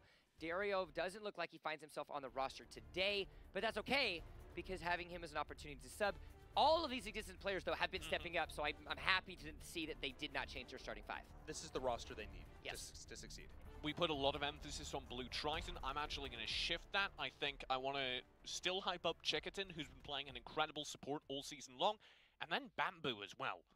very, very good. Oh, his play has been so fun to watch. He's such an exciting player, big flashy plays. But then it's so funny because when you contrast that to Royds, who's always just low-key in the back, nothing too fancy, but always consistent, always solid, always doing damage. His Marja, 100% of the time, 27 to 30% damage, team damage done. It's always there. It's not flashy, but it gets the job done. Well, let's go ahead and take a little bit of a look at their opponent. Well, it will be the Bubble Team, the newer Bubble Team. Do you want to call them, what, For the Dream 3.0 or something of the effect? You've got Rez in the roster. I am extremely excited about this because Darkbreaker has found himself his own. I think Rez finding himself in the roster as well, mixing with the delights of Shurko, Memorized, and Lilu in the jungle. Yeah, I think this is possibly the strongest team that has been formed outside of Nova Esports. I think this roster, especially given the trajectory that Bubble Team was seemingly on last week, can absolutely contest for the top seed. Bubble Team has been on the up and up, and I think this is only going to continue to push that. You also have to consider the possibility of Knight. I know this is a player that you are quite familiar with, TJ. Knight finds himself as a substitute. Is there a possibility for Nova to essentially pull a Nova and have themselves a solid six-man in Knight? I was actually kind of curious about that as well because historically he's been a jungler and a fairly specialist one at that. He's well known for his Batman play. So I don't know. I genuinely don't know if he's got more flexibility than I've seen or if maybe they're just thinking that Lilu's got an inconsistent schedule and they might need a second jungler. I think it's definitely a possibility. You always want to have somebody who can flex into that role. I think it's really important to consider as well because where we've seen Nova have iFlex kind of come in and play different roles, still prioritizes for the most part in that side lane. Having a completely different option as a jungler can completely change your composition. It's something that I want to see develop as the season continues. But now, Lobby is going to be started very shortly. You guys predicted yourselves correctly for the first match of the day. You find yourselves 1-1. Don't worry, I'm keeping score. What are we thinking and why for match 2? Does this mean I'm 100% right in the second half of the season? No, Yes. it means you're right once and you don't have a streak yet. So You have 100% success rate so far. Thank you. I knew you'd appreciate it. I also have that, so I'm gonna double down. We're going 2-0 again to Bubble Team this time. I agree. I feel like with this new roster, as much as I predicted there could have been a bunch, in the regional rivals, there could have been a bunch of cool stuff for Existence. I just think this new Bubble Team roster is too strong. all right, well, these guys are agreeing, which is making my job very easy. In the meanwhile, we're going to get ourselves into the pick and ban. Existence finds themselves on the blue side. Bubble Team finds themselves on the red. We haven't seen many 2 shifts, 2 changes. We are on the brink of a new patch coming in for Arena Valorant. In the meanwhile, meta seems to be shaking itself quite similarly and consistent here in the Valor series. I do want to mention we did both go 2-0. That is because it's literally one of our options and we have no other choice. I think this will be a very close series. I think Existence, like I said, they've beaten Bubble Team handedly in the past. Bubble Team, especially with a substitute, may fall victim to their old ways. They may only play in the late game, they may suffer an early game. Existence are excellent to punish that. This could be very close. So in most situations, I'm again, I harp on this a lot. I'm a fan of consistency. I'm a fan of building long-term rosters. However, I think if there was one swap that Bubble Team's been on a great trajectory. They went from literally last place to second place in 2 weeks, or 2.5 weeks. Incredible play from them. If there was one change they could humanly make to bring them back and continue that upward course, I think this would be it. Considering their history with Rez and considering how he has been playing and how he fits into what they need on this squad. He does offer a very, very mechanically talented sideline, and I think that's exactly what they need, all things considered. Let's talk about the bans coming through so far. Omen, Murad, bans for Existence. Murad notably a target ban of the opposing jungle. And I can't really imagine why they're doing that. The only thing that comes to mind for me is that they're thinking they want to run a more lightweight backline and they don't want it to be threatened by the burst range damage of Murad. The other thing coming through is Crest, and then I'm a little bit curious about this. Lindis is not normally a ban. The fact they have banned it out speaks to me of Bubble Team specifically not wanting Triton to run it, and I'm not sure why. I don't think Triton's been that terrifying, to be honest. His Slims was if you're gonna ban a jungle against Blue Triton, you ban his Slims. Unless you want to pick it. But I don't, again, know that you would. Lilu is flexible enough, he can play anything. He's been looking so good, and the Cricknack, something we've seen from him, something that's absolutely terrifying. We've already seen it brought out today to great success. And because they banned the Lindis, Existence get Valheim. And that is definitely terrifying. It will probably be Rez responsible for laning against him, and laning against him with a Zenial, unless we see something change. But you need 2 to 3 items for Valheim to really be scary. Whereas we saw level 4, Cricknack's a beast. Now, we also find ourselves with Pyrrha not banned away. She was banned in both games of the first match. Pyrrha finding herself on that ban board a lot more often than not with her recent surge in the forest, as the park ranger-esque as we remember from week number 4. Malik seems to be the immediate hover. Existence has to take this away immediately. You don't want to give her over the Zenial Malik combination over onto Bubble Team. Is now 15 seconds left remaining. Grab the Pyrrha here as well. Yeah. Grab it here too. I agree 100%. I feel like she's kind of a must pick up in this. All right, so denying, so they put a... I like taking, Liliana away from Shurika. Yeah. Also, they have Jauki who plays a good Liliana, and they don't want to get stuck on a default no range engage composition, which is what they had till now. Now I'm curious. Yeah, that's coming through. My exact next thing was going to be you have to just go ahead and pick up your mailer. Both side laners are done for Existence. You can wait and hold that off for your final pick. You need to lock it in. Death Ball is here. And I like the addition as well with the Cricknack because it gives you an extra tool of that diving onto the backline and ensuring that you get someone down and onto that Valheim.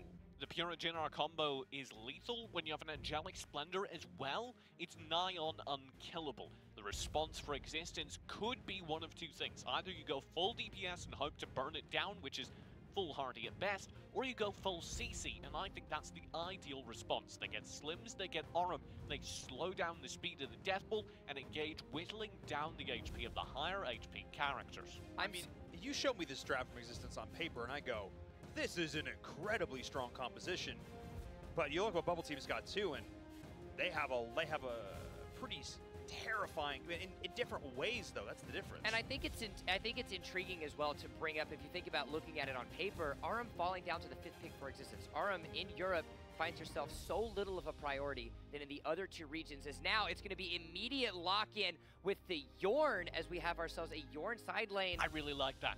Yorn versus Valheim.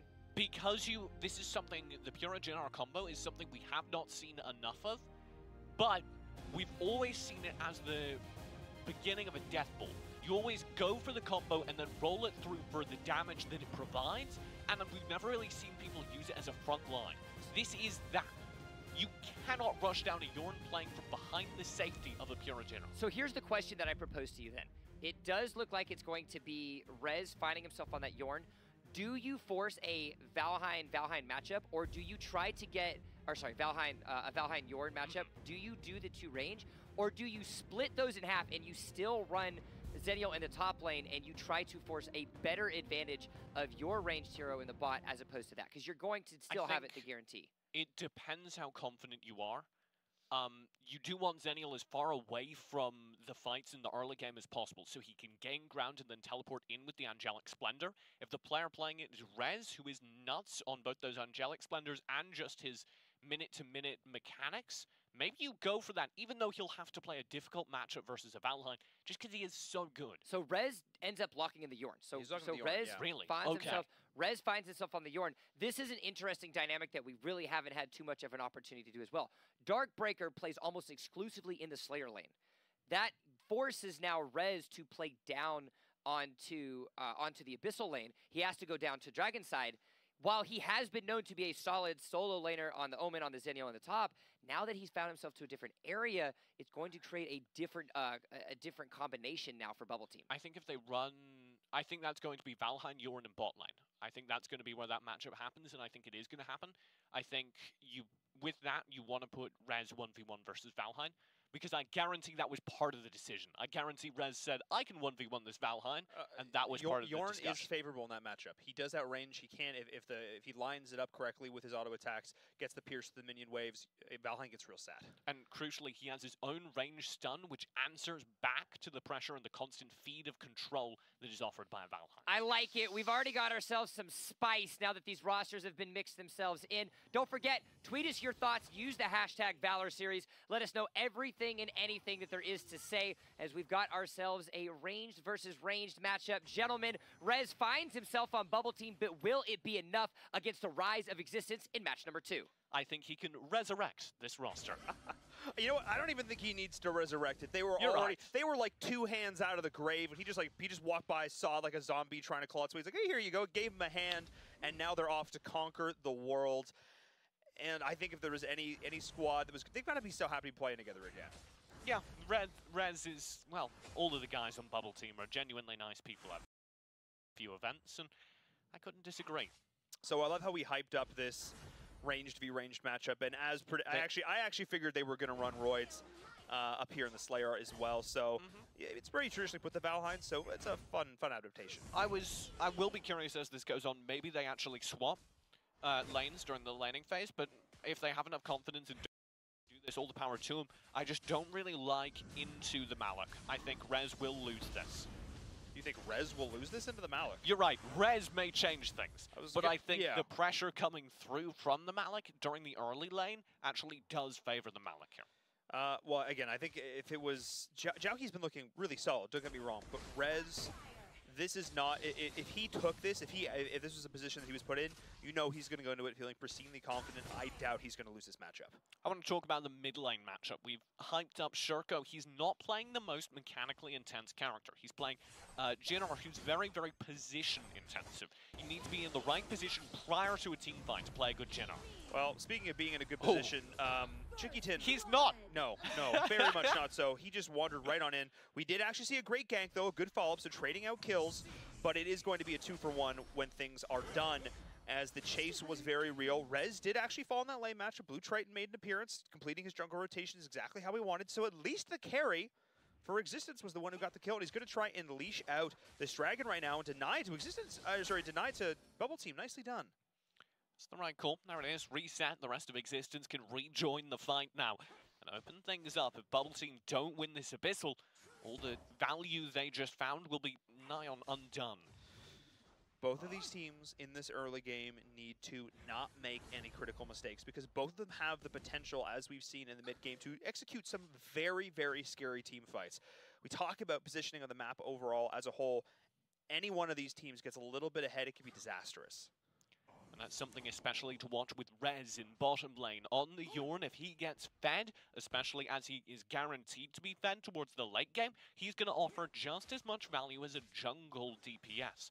That's something we don't see a whole lot. We generally focus on the junglers exclusively. Here, potentially, Bubble Team has 2 secret weapons. Well, really, it's all about the marksman here, as we do have the marksman picking up the jungle, or picking up the dragon there, I should say. Nicely done. The shock to escape. The rotation for Bubble Team not there fast enough. Jauki played that so well, tanking the frontline DPS, then shocking out, ulting out when the danger got real. I like that play from him. You know, you don't always have to go back in. The rest of the team wasn't in position. That would have been catastrophic for him had he overcommitted there. It just would have been a feed. That wasn't about taking a fight. That was about making sure you didn't take a fight and you undid some of the gold lead that had been built up. Ooh, Bamboo on the flank right now, though. Not only gold lead, but lead in terms of the HP bars. Memorize is going to look to heal that up a bit. Nice snipe, though, from Rez to try and trade out here. This mid lane matchup, you talk about how important it is. Liliana, another hero who scales so well in the late game. Rez rotating very, very well to help win that mid lane matchup, though, and he'll be back at his bot tower in time to hold wave. In the meantime, the rest of Bubble Team are being forced to play pretty defensive. This was something I highlighted. They typically have struggled to win early games. In fact, only succeeding post 10 minutes. That's where Existence won their previous matches versus them. And actually, it's working much better than I thought it would.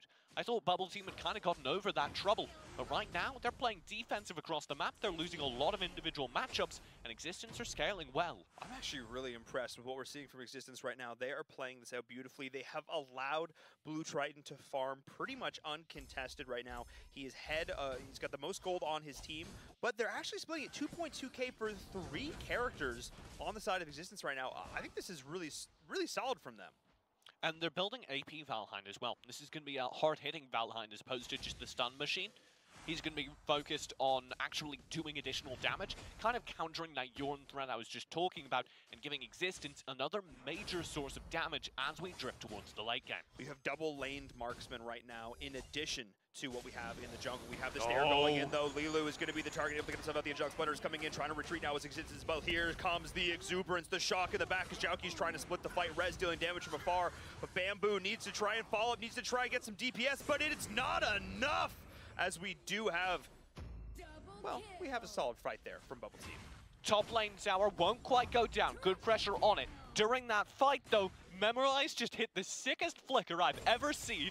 A Pura hit. He flickers away from the Malik Cleave, definitely saving his life and possibly saving the fight. If he goes down, they don't have the healing to survive throughout. Existence does trade out a kill, but we do have an Abyssal Dragon now going, and so trading objective still is Bubble Team. They are looking really solid right now. Towers traded. Bubble Team with that Abyssal Dragon do gain a significant gold advantage, but it's still only 2k, and it's still definitely a game for either team.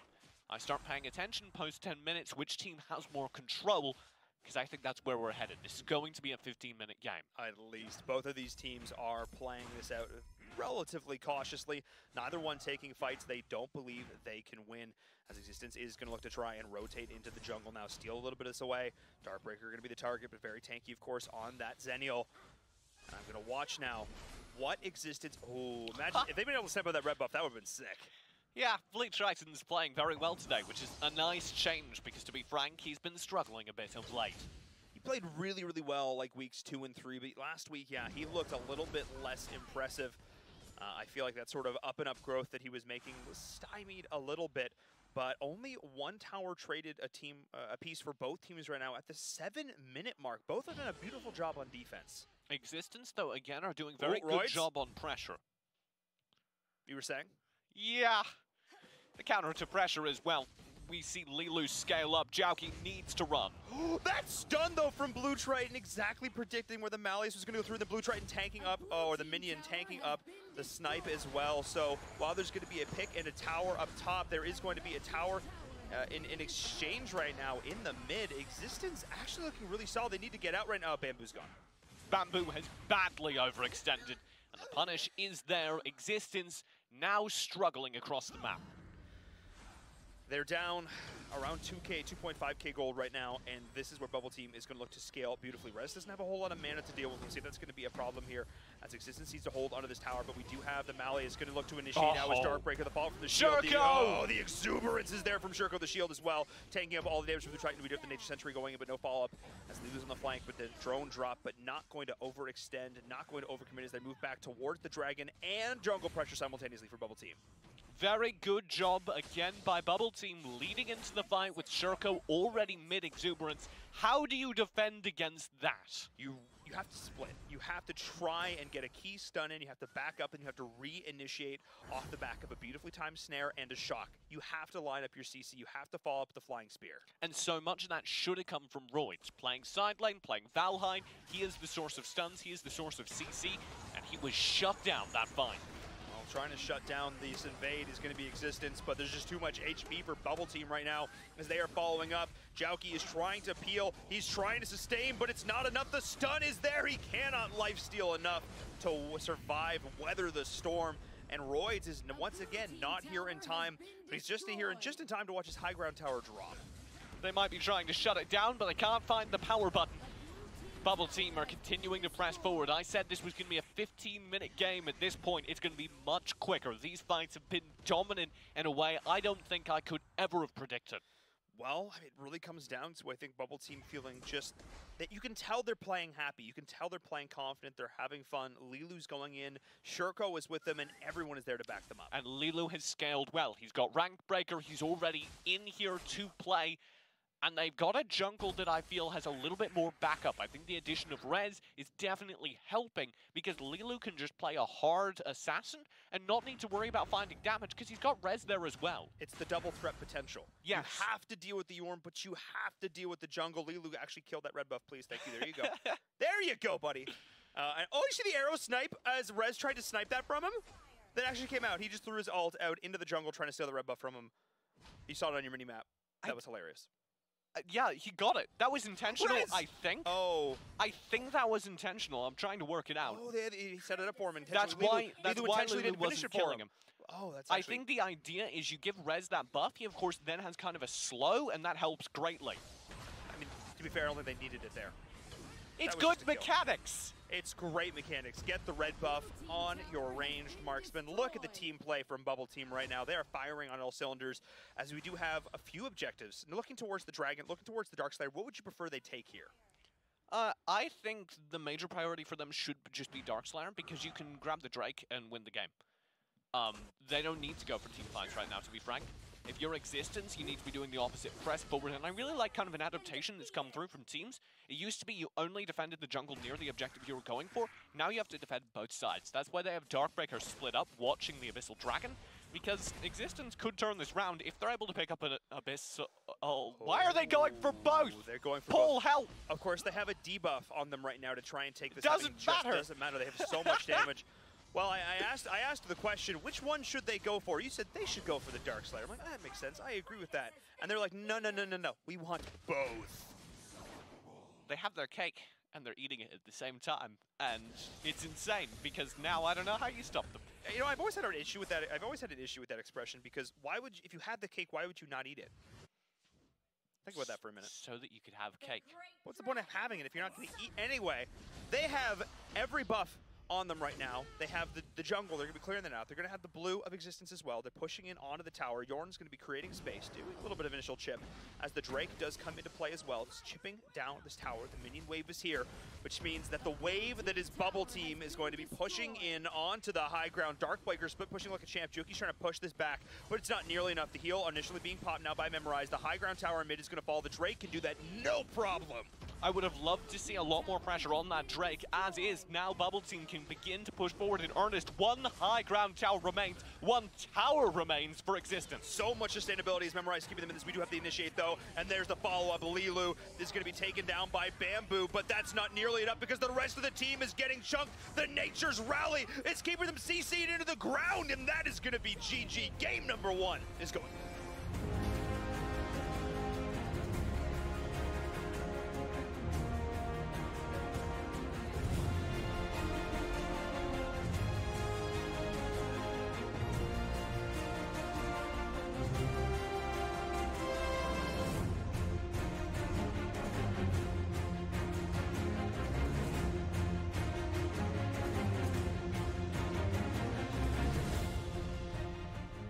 Bubble Team adds Rez to the roster, and up, they have continued to climb.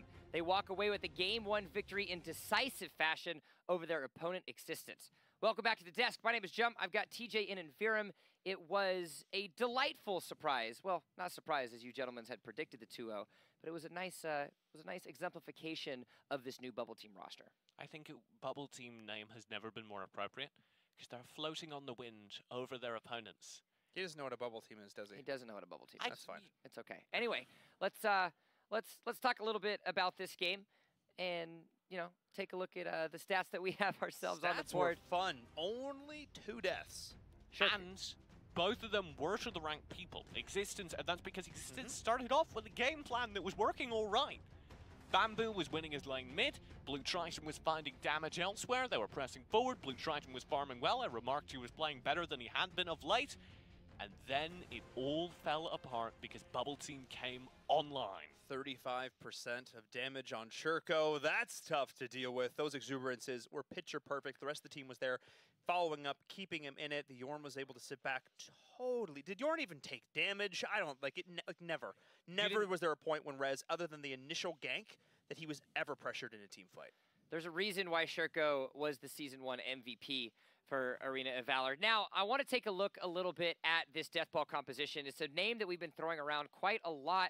We actually have a fight here with our AT&T replay. Talk me through this step by step and how Bubble Team was able to find this success. This was fun because it was actually an evolution on the composition. And I really like that, especially this fight. You'll see Rez come up from the bot lane, not really in time, but in time to do some poke. So it starts off badly, as you have right off the bat, and I'd like to focus in on this. Right off the bat, there's a ton of damage blowing up the front line. They land a great snare from Chickaton, and then they instantly have a turnaround. Memorize pushes forward, Darkbreaker pushes forward, and Shuriko push forward.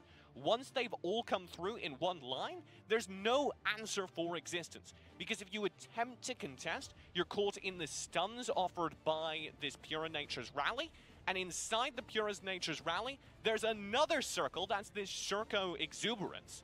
So they have an overlap, and what's lurking inside of all that, well, it's an extra player. Darkbreaker sitting just tight in the middle, happy as he can be, because if anyone challenges, there's an extra source of damage, and notably, an extra stun from the Malleus. If we play forward, Jauki has a good response, and pause here if we can, because this was the moment where maybe they could have turned it around, and I don't know if you just caught it, but that was, like I said, the sickest little flicker I've ever seen. Memorize spots the danger coming through. He says, oh, that's a cleave that could kill me. If he goes down, they've lost Healing Light, they've lost a lot of potential to turn this fight, and he's able to flicker away. Jauki is now isolated in the middle of the Death Ball. I'd like to highlight two other things, Lilu and Shuriko. Watch it back, watch this back. Oh, yes. Here we in go. slow motion. In slow motion, watch this. Blue Triton falls, Jauki comes through, and Memorize says, no thanks! And Rez and Lilu are coming through at the same time. A good flanking play. If this fight had gone longer, there could have been an instant shutdown, but they weren't really needed, as is they show the up. second one too as he's escaping. Oh, that was sick. And look at that scatter as well. Bamboo shows up, he's dangerous. Bamboo does, of course, the healing lights, or the blinding lights, sorry, the shining lights. There's a lot of AoE damage, and the second he starts doing it, and actually there's a big threat, they all scatter, they all split. Now, you also take a look at the difficulties that Existence had in this. I was sitting in the back watching this entire thing happen, and you had Roy's on top with Valheim, and he wasn't able to actually do anything. No. The tower was 2 hits away. He was 100% HP. Instead of tanking the 2 hits and taking down the tower, he waited for the minion wave. That was just long enough then for the team to come back up. He still was able to take the tower, but in those instances, if you can take the tower, you can manage the wave to have a mega wave start to crash. That helps put some extra pressure. Despite losing that team fight, Existence wasn't able to do that. Well, it's the difference that I talked about, the fact that Valheim needs 2 to 3 items to really start hitting hard. And they didn't get to that point early enough where they were in a position to trade evenly. And at that point, 6-7 minute mark, the farm was really coming online for Bubble Team. There was no going back. They needed to try and stall, as you say, to the 12, 13 minute mark to really have a chance to get back in that, but it wasn't going to happen. I want to talk about this draft, though, because Bubble Team has started it off. We're so far into it.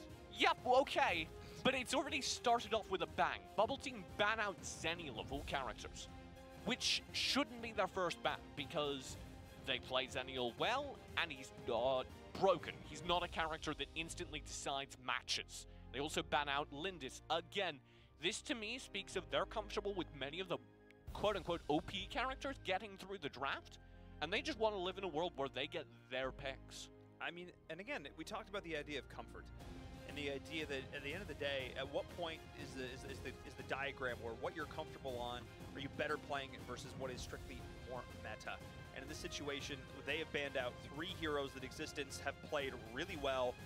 The Lindis, again, is interesting because Slims traditionally has played a little better, but the Crest must ban against Existence. Yeah, Existence especially. Chickaton play a sick Crest. Three members of Existence play a sick Crest. If you're able to challenge, if you're trying to challenge and you have a composition that requires even remotely synchronized execution, there's a very easy shutdown. What we are seeing is that Valheim, the final ban, is going to be looking like for Existence here. Along with the Abeneth and Violet, these are 3 must bans if you are on the red team. I don't disagree. Now, Bubble Team has an opportunity to first pick the Omen. They can first pick the Omen in the hands of Rez, but more importantly, they say, hey, That death ball that we just had, we're not going to give it to you. They first lock the Pura. Pura, she just helps your sustainability so much because any chip damage your opponent does to start a fight is irrelevant. And Existence play such a good Pura, there's no way they were letting that through. The other aspect about it as well is they left a lot of side laners open. So no matter what, they're still going to find themselves with an S-tier side laner because you've got Malik, you've got Marja, you've got Omen available. If 2 of those go over to the side of Existence, which I wouldn't be surprised unless they want to potentially steal away the Jinnar or something of that effect. Ooh. So Arduin had a high pick rate in the early weeks, and actually has a very high win rate in the early weeks.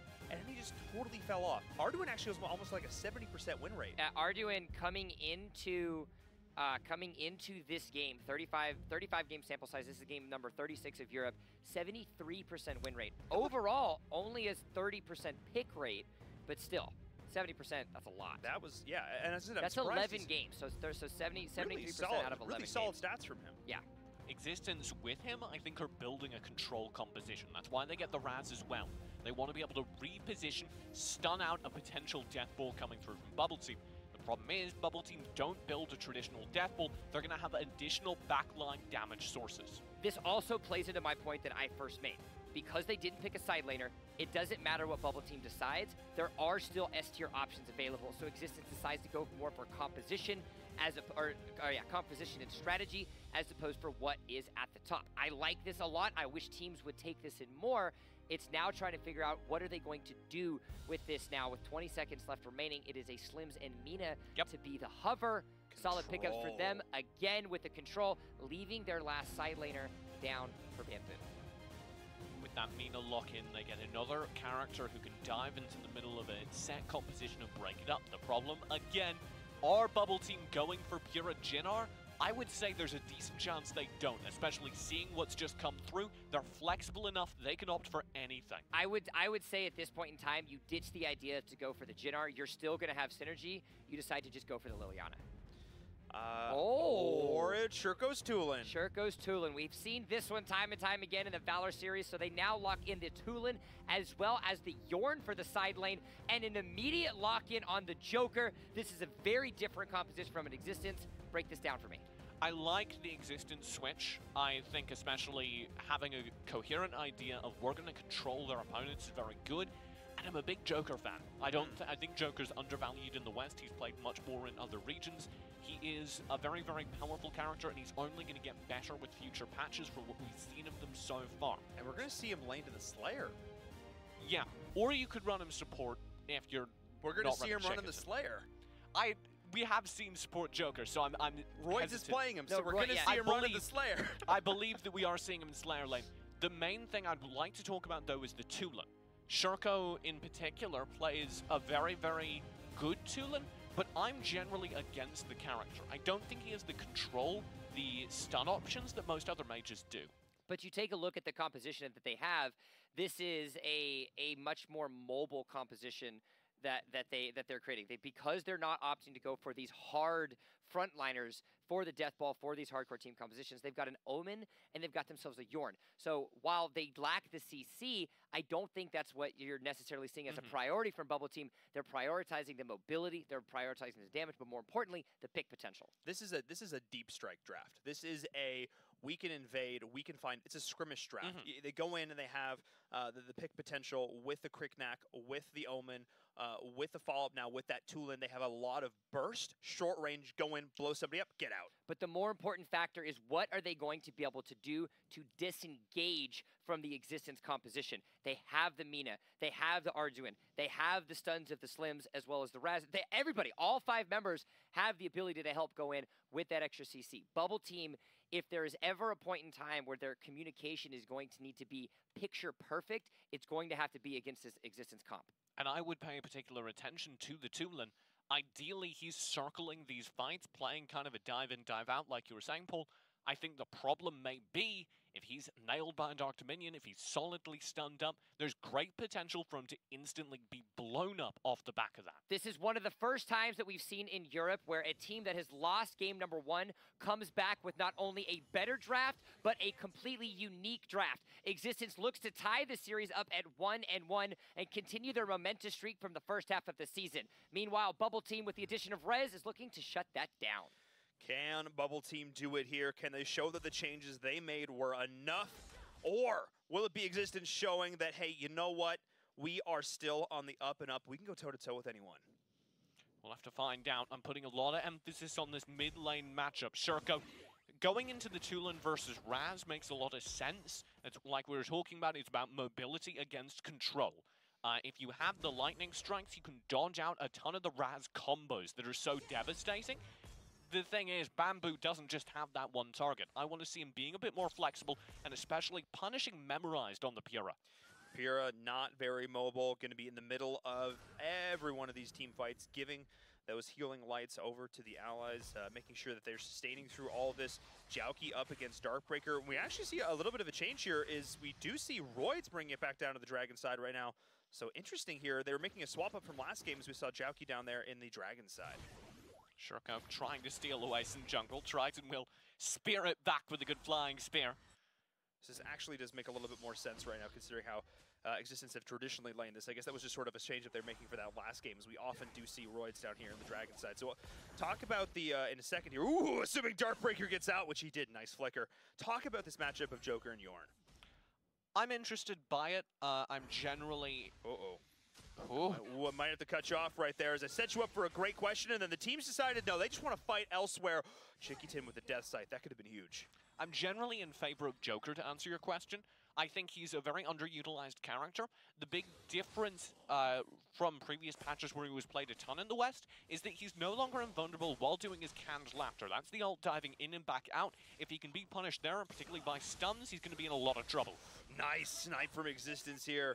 They are not going to be in trouble as they let Bubble Team bottle that up perfectly, then came in with the snipe. Beautifully done there from Blue Triton, perfectly timing out that that follow-up there, able to get the damage through. Darkbreaker pulling Jauki back, and Darkbreaker struggling in this lane matchup right now. Yeah, definitely. He's in a place where he's just going to get stunned every time he presses forwards. If he builds up, he's one of the characters that can build one of the most aggressive DPS builds. So Jauki could be in trouble if Darkbreaker gets to the point where he can just out-lifesteal his DPS. We'll see if he can reach that point while the laning phase is still going on and while Jauki is still going to be living in this lane. The Arduin, of course, we mentioned having a very high success rate in EU so far, able to bring so much CC and survivability to the table. Rez, actually, somebody we saw play a very fantastic Arduin, and we've seen how good he can be on it. Jauki needs to channel that here in this game. Arduin and I would say Malik are the two side lane tanks that are still played. And that kind of fundamentally changes the playstyle. Because you have a proper tank and side lane, we used to see this with Wonder Woman, you almost have another initiation tool. Yeah, and that's really something they're looking to do here in follow-up. Roids! The canned laughter, the follow-up with the rocket, almost taking Rez out. And you mentioned how Joker's going to have a good time in this lane matchup. We're seeing it here. However, both teams are going to rotate down, try and support their carries here in this lane. This is exactly what we need to see. But Roids hitting these time after time. People sleep on not just Joker, but the damage potential he offers. Because of his chip, especially with those long-range rockets, it's very hard to remain in a sustained matchup versus him. And now in the mid, Darkbreaker's in trouble. Beautiful knock-up there from Bamboo. The uppercut is there. Give him the old 1-2's Existence with a beautiful gank. Excellent start right off the bat. There's the Raz going in. Bamboo finds the connections. I said he's got more than just one target. There's an example of it. Nicely done from Existence, and now perfectly positioned. Darkbreaker's not back on the field, so they're going to rotate towards this Dragon. Jauki and Shurko now are fighting up here in the Slayer side, but this is a great spot for Existence to be in. I really like Chickyton playing more aggressive right now, beginning to be more of the front line that this team needs. Bubble Team are a late game activation side. They don't work well in the laning phase. This is the opportunity to punish that.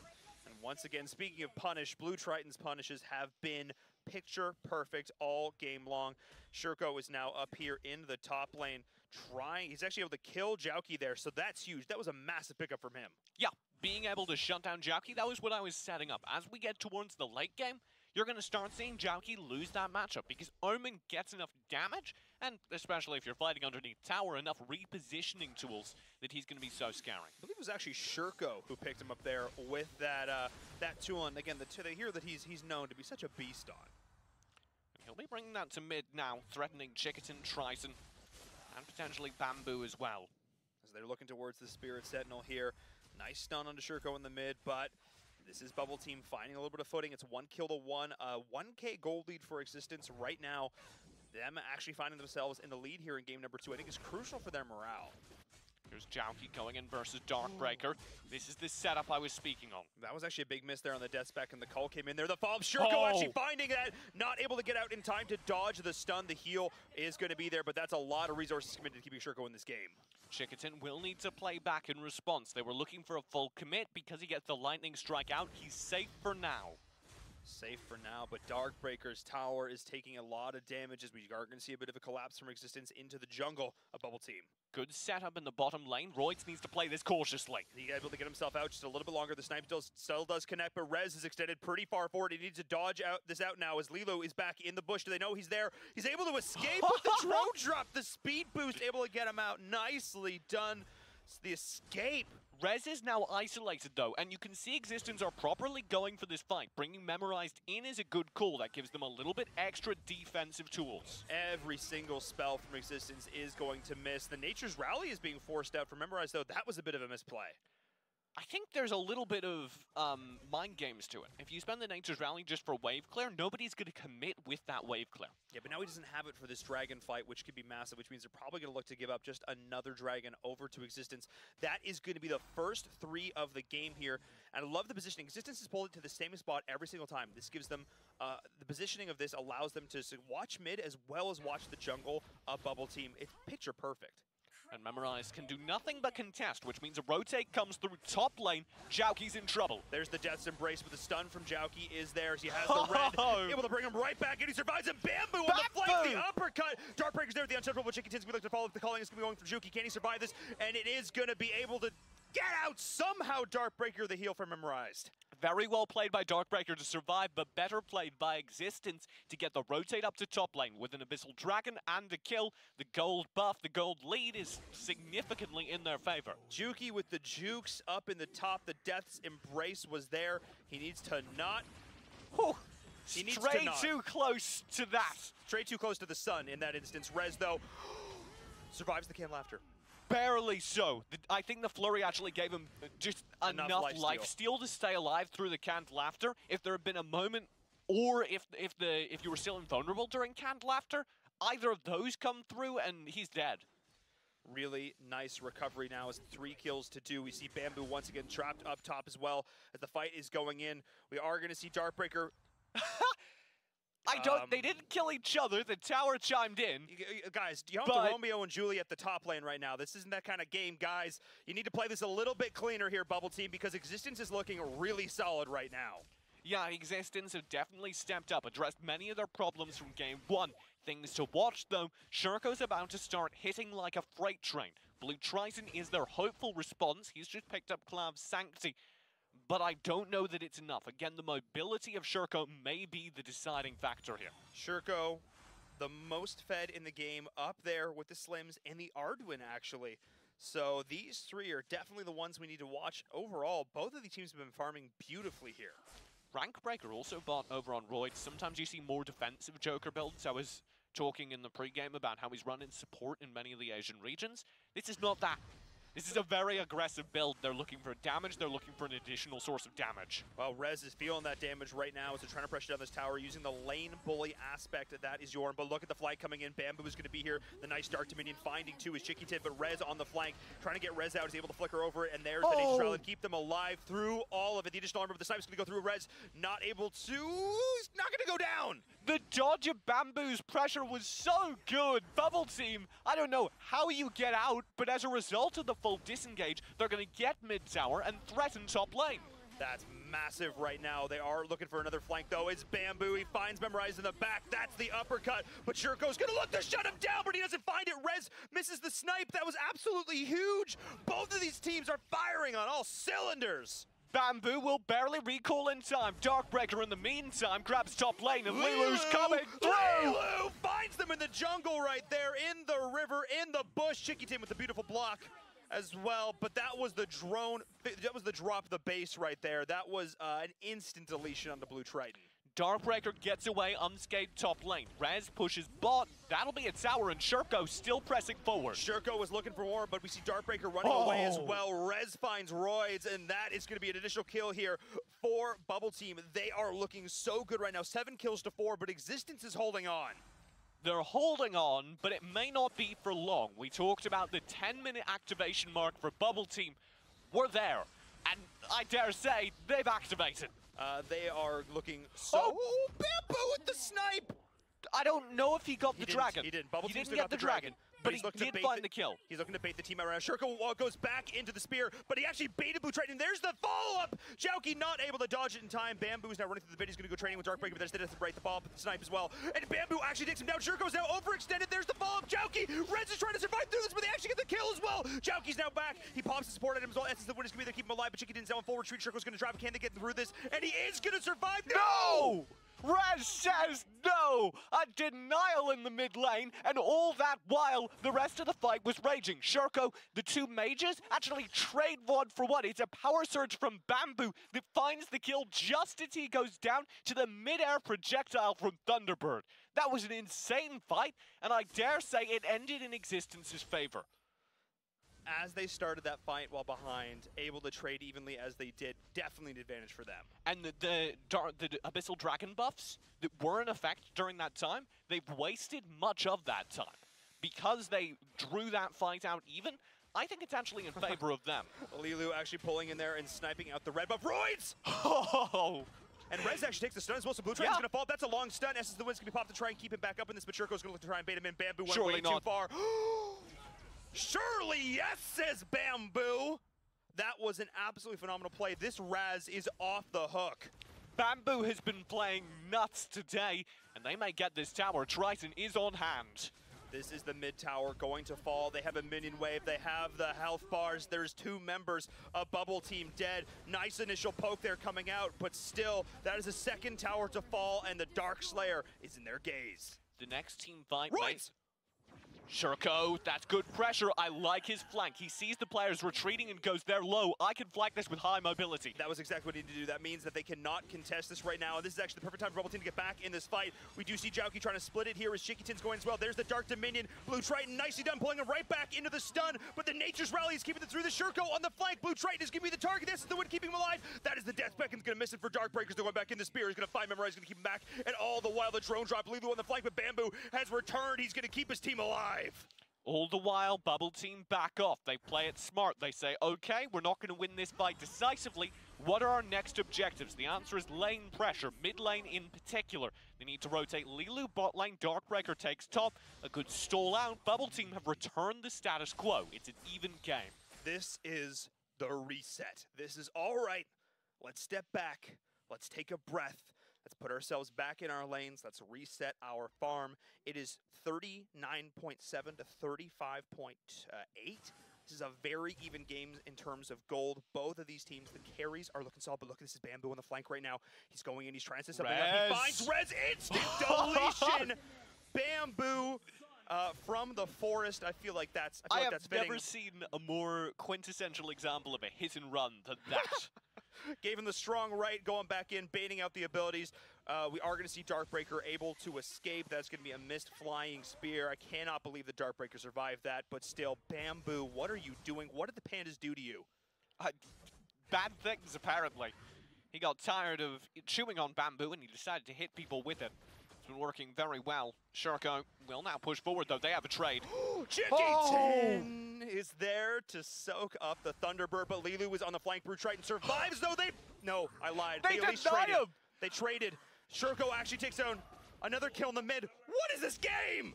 Lilu does get the kill, and the whole time, Darkbreaker is pressing forth. But Jauki does actually find him in the bush right now. Roids is going to look to go in. We do have the untouchable for Darkbreaker. Able to keep him alive for now. Jauki with the Rend. Going to shut down this minion wave. But this look at this. Darkbreaker finds 3 people stalling up his push in bot lane. Therefore, you go Dark Slayer. Now they're going to have the Drake for pressure. If they can crack a high ground, it's all but their game guaranteed. Beautiful macro play from Bubble Team, creating a threat on one side, split pushing with the Omen as he's wont to do, and then you're able to pick up a key map objective all the while. This is a very defensive Omen build, all things considered. They're definitely trying to have him be a little bit more of a tanky presence on the battlefield, particularly with his lifesteal. He's going to stay in these fights a long time. I think that's a smart call. He's just being a nuisance through all of this with the amount of CC that he offers drawn out in these fights. The Drake is now pushing in onto this later side. Shuriko's going to go in, get some initial poke damage, finding Blue Triton, who is oh so squishy. Darkbreaker chasing Bamboo as well is a good call with that higher HP like I was talking about. He's going to be harder to one-shot.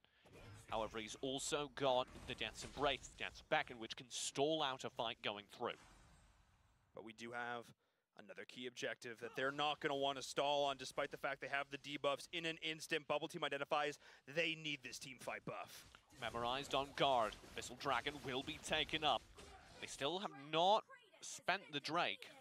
They actually spent it up in the top lane. Oh, okay. It was already taken down, and we do have... Oh, Shuriko! Needs to be oh so careful. Memorize might be the target. We do have the additional HP buff onto Rez, so he's not going to drop if he gets taken down here to start things off, having that additional buff there from this Abyssal Dragon. The Dark Blessing. Memorize has the healing light. That's so powerful because Shuriko won't need to recall. They've just got him back up to max HP and pressuring bot lane right now.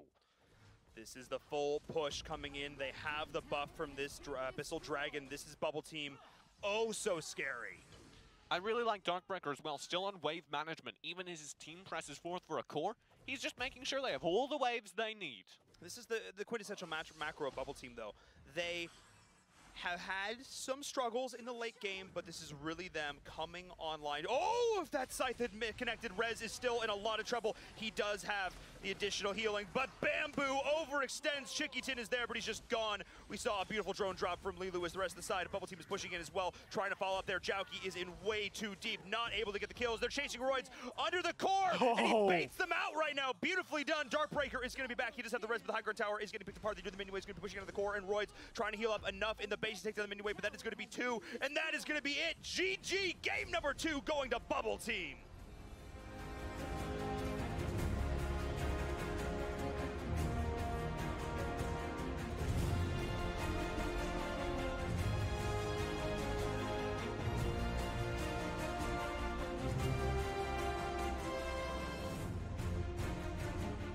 And there we have it. Bubble Team walks away with the Game 2 victory. It wasn't easy.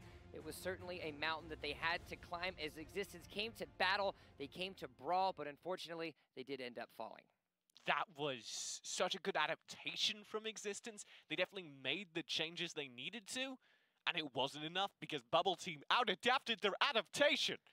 That was a work of art. We just witnessed one of the funnest games, some of the best individual mechanical plays, some of the best rotations, a really amazing team fights. How many simultaneous kills were there that game? So many, like 7 or 8. That was so even, and we knew it was going to be close. I didn't think it was going to be dead even. I was so impressed. Existence showed up in a big way. They made those draft adaptations. They played them out beautifully. The flanks coming out of the brushes. The brush, Bamboo was there. He just was like, end of the 1-2, and you're gone. I'll escape now. Thank you very much. I don't know if we're allowed to give MVPs to losing players. The rules have been shaky. Yes. Bamboo absolutely is my MVP because he was insane that game. There were so many great players. It's tough. It's tough. I think the ability of the Raz, though, was demonstrated there. We constantly had him just plowing through people. The hit-and-run burst damage character has never been better used. There was at one point in the game, right before it ended, that he came from blue side, blue buff, comes around and literally punches through, had so much damage that he went through, tapped on that last auto attack, and still was able to finish through on the other side and keep himself alive. But I want to take a look ourselves at this scoreboard. It was a Bubble Team victory, but you cannot discount Existence's ability and desire to fight back. Roids as well, a major highlight, 26% of his team's damage, and he certainly was playing well in the bottom lane. Blue Triton, I think, we talked about, he needed to step up here. He's been looking a little shaky. He got shut down in this game, in a big way. I would say he kind of hasn't stepped up. No. And that is an ongoing narrative. If your jungler isn't showing up, yes, they're covering for it because Bamboo is blowing things up, but I don't think that's enough. I think they absolutely need to figure out why Blue Triton cannot succeed recently. He was getting poked down way too much. He knows he needs to step forward and do some of this damage to start this fight, but just I'm not sure if the Slims has been working for him. He's stepping just a little bit too far forward, and every single time he did, you know, the 2-1 was there. There was an additional source of damage, and he was getting just poked down just above half. And because that happened, he didn't feel comfortable stepping in to do the damage in the fights when he needed to. And I want to talk now a little bit about the power that Bubble Team was able to create for themselves. Our AT&T replays of the game, we've got a couple for you because it was 0 to 60 and then it was 600 as the members of Bubble Team. Sorry, was I getting over eager? I can't tell because the play was genuinely that good. Every single fight he dominated. Royd stepped up, but that 1-2 team, we can already see Rez fitting into this roster beautifully. Him and Shurko had such good synergy all of these fights. This is so amazing. Watch this here. Watch how long this fight goes on for. Shurko takes that key stun. That was massive. They actually bait forward Blue Triton, and Juki can't be there in time to block the Thunderbird. Watch Bamboo trading with Darkbreaker right now. There's the Death's Embrace, but no. Bamboo's actually able to take it, baits Shurko back in, and they trade simultaneously. And it's crazy just to see the effort that Existence was putting in. Despite being down multiple thousands of gold throughout the entirety of it, they were just back and forth. And this, for me, was the purest example of how well Pura is when she's played to perfection. Rez gets himself down to less than 100 HP and is able to turn himself around with the rest of his team. You had the Essence of the Wind, you had the Dark Blessing, everything was there. He flickered out, only reason he stayed alive. I'd like to highlight Shurko though, because all these fights he's done a really, really good job on the Tulin of just showing up, finding his damage, and staying mobile. And that's, again, I call this the deep strike comp. They needed to go in, do their damage, and get out, and we saw it executed multiple times. Bamboo definitely put a, you know, he put his own spin on that one. Let's just say he was a one-man wrecking crew, but still, I feel like the composition was executed really well. But overall, fantastic series. He did have himself a nice little bamboo stick like you'd think about in grade school, but it was snapped across. It was caught by Shurko, and he snapped it in half as our MVP for the European region is none other than Shurko himself, being able to pull Tulin, who has not found himself in the S tier by any means of mid laners, performing to perfection and being there when his team needed him. He was so good on the Tulin because what Tulin typically lacks is the control to create opportunities. He always spotted the opportunities and was excellently positioned for them. We saw those kills in mid were very indicative. Towards the end of the game, there was an extension from Existence. They won the fight, and then they had some low HP players retreating down mid. Shurko has been hovering in the bush this entire time, not really helping with the team fight. And I'm keeping an eye on him, because he's got an evil look in his eye. He teleports back, cuts off the retreat, picks up two players who are minding their own business, and the fight transforms from a dominant victory to Existence to suddenly, that's a fair trade, and at that, it's no longer an easy Existence win. Indeed, they went on to lose. This is a man who's not unfamiliar with the MVP role. We've definitely highlighted his play quite a bit here. Definitely deserving, but again, some individually fantastic plays over on the side of Existence. Bamboo was phenomenal. So still, despite the fact that Shurko walks away with the MVP, every single person in this game was solid. And I don't want to take away from Shurko and his MVP, but I do also want to make sure that we highlight it is immediately apparent the pressure that this team can create in the early game alone now that they have a capable side laner in Rez. His ability to step up, while yes, he might not have been an all-star shootout in this last series, but it is very apparent that he is on this team and he is ready to play. It definitely helped to bolster their backline. We had a couple of moments with this old roster where they were struggling because there was a lot of pressure shutting down their key DPS characters. Having Rez, even when he was playing a relatively key DPS, I think really helped because it gave them an extra source of threat. Well, gentlemen, we have found ourselves with the conclusion of the European region. We saw two 2-0s as Nova secures themselves a 2-0 victory over Alliance, and then Bubble Team and their newly refined roster secured themselves a 2-0 win over Existence. This now adds Nova 2 points to their mark, and they find themselves sitting comfortable at 10-2. Bubble Team now sitting at 9-5.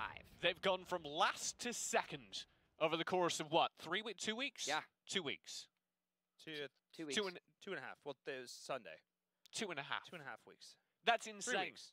They've done such a good job at just fixing everything. It feels kind of procedural because they were so shaky, they had so many obviously identifiable faults, and while they're not all gone, they still occasionally look weak in early game.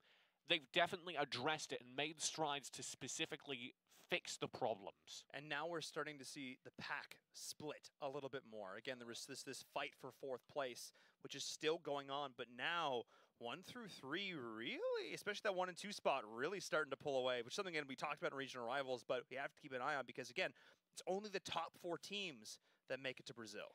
Week number 5 has already started off with a bang, as members from across Europe have already shown themselves their worth. But with week number 5, that means that there is plenty of action that is to occur and has already occurred. If you want to make sure that you check out all of the juicy goodness that is the Valor Series, well, lucky for you, there's a website available. You just head over to www.valorseriesesports.com.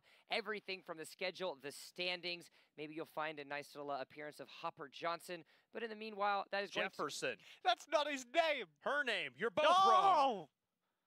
We're all awful pet owners. All right, well, while This is why kangaroos while are we illegal. cure our amnesia, we want to make sure that you guys get yourselves a quick little fix. Hit that little refresh button. Europe is done, but we are not finished with the Valor Series. We'll be back quicker than a flicker.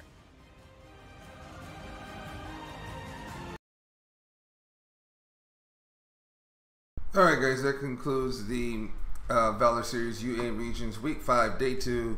I'm going to restart the stream with the Week 5, Day 2 of the Latin region, excuse me. So I'll be right back in like 3 minutes tops. Quicker than a flicker, bro. Yeah, I know it's kind of sketchy too. I know, but that concludes that. I hope you guys enjoyed it. Again, join the Discord if you are someone who plays Arena of Valor and need a squad and our practice team, because we are starting to take it rather seriously. We might actually enter the Valor Cup. We are also looking for people to join our guild, our alliance, our what else are they called? I forgot. I think that's the only thing I can remember what they're called. Union. Vanquishers, Vanquishers. I spelled that wrong, didn't I? No, I spelled it right. Vanquishers. And of course, I am the leader, and then Jimmy, who is our second highest, our first highest ranked person, is the co-leader. So if you're interested, please join. I'll be right back.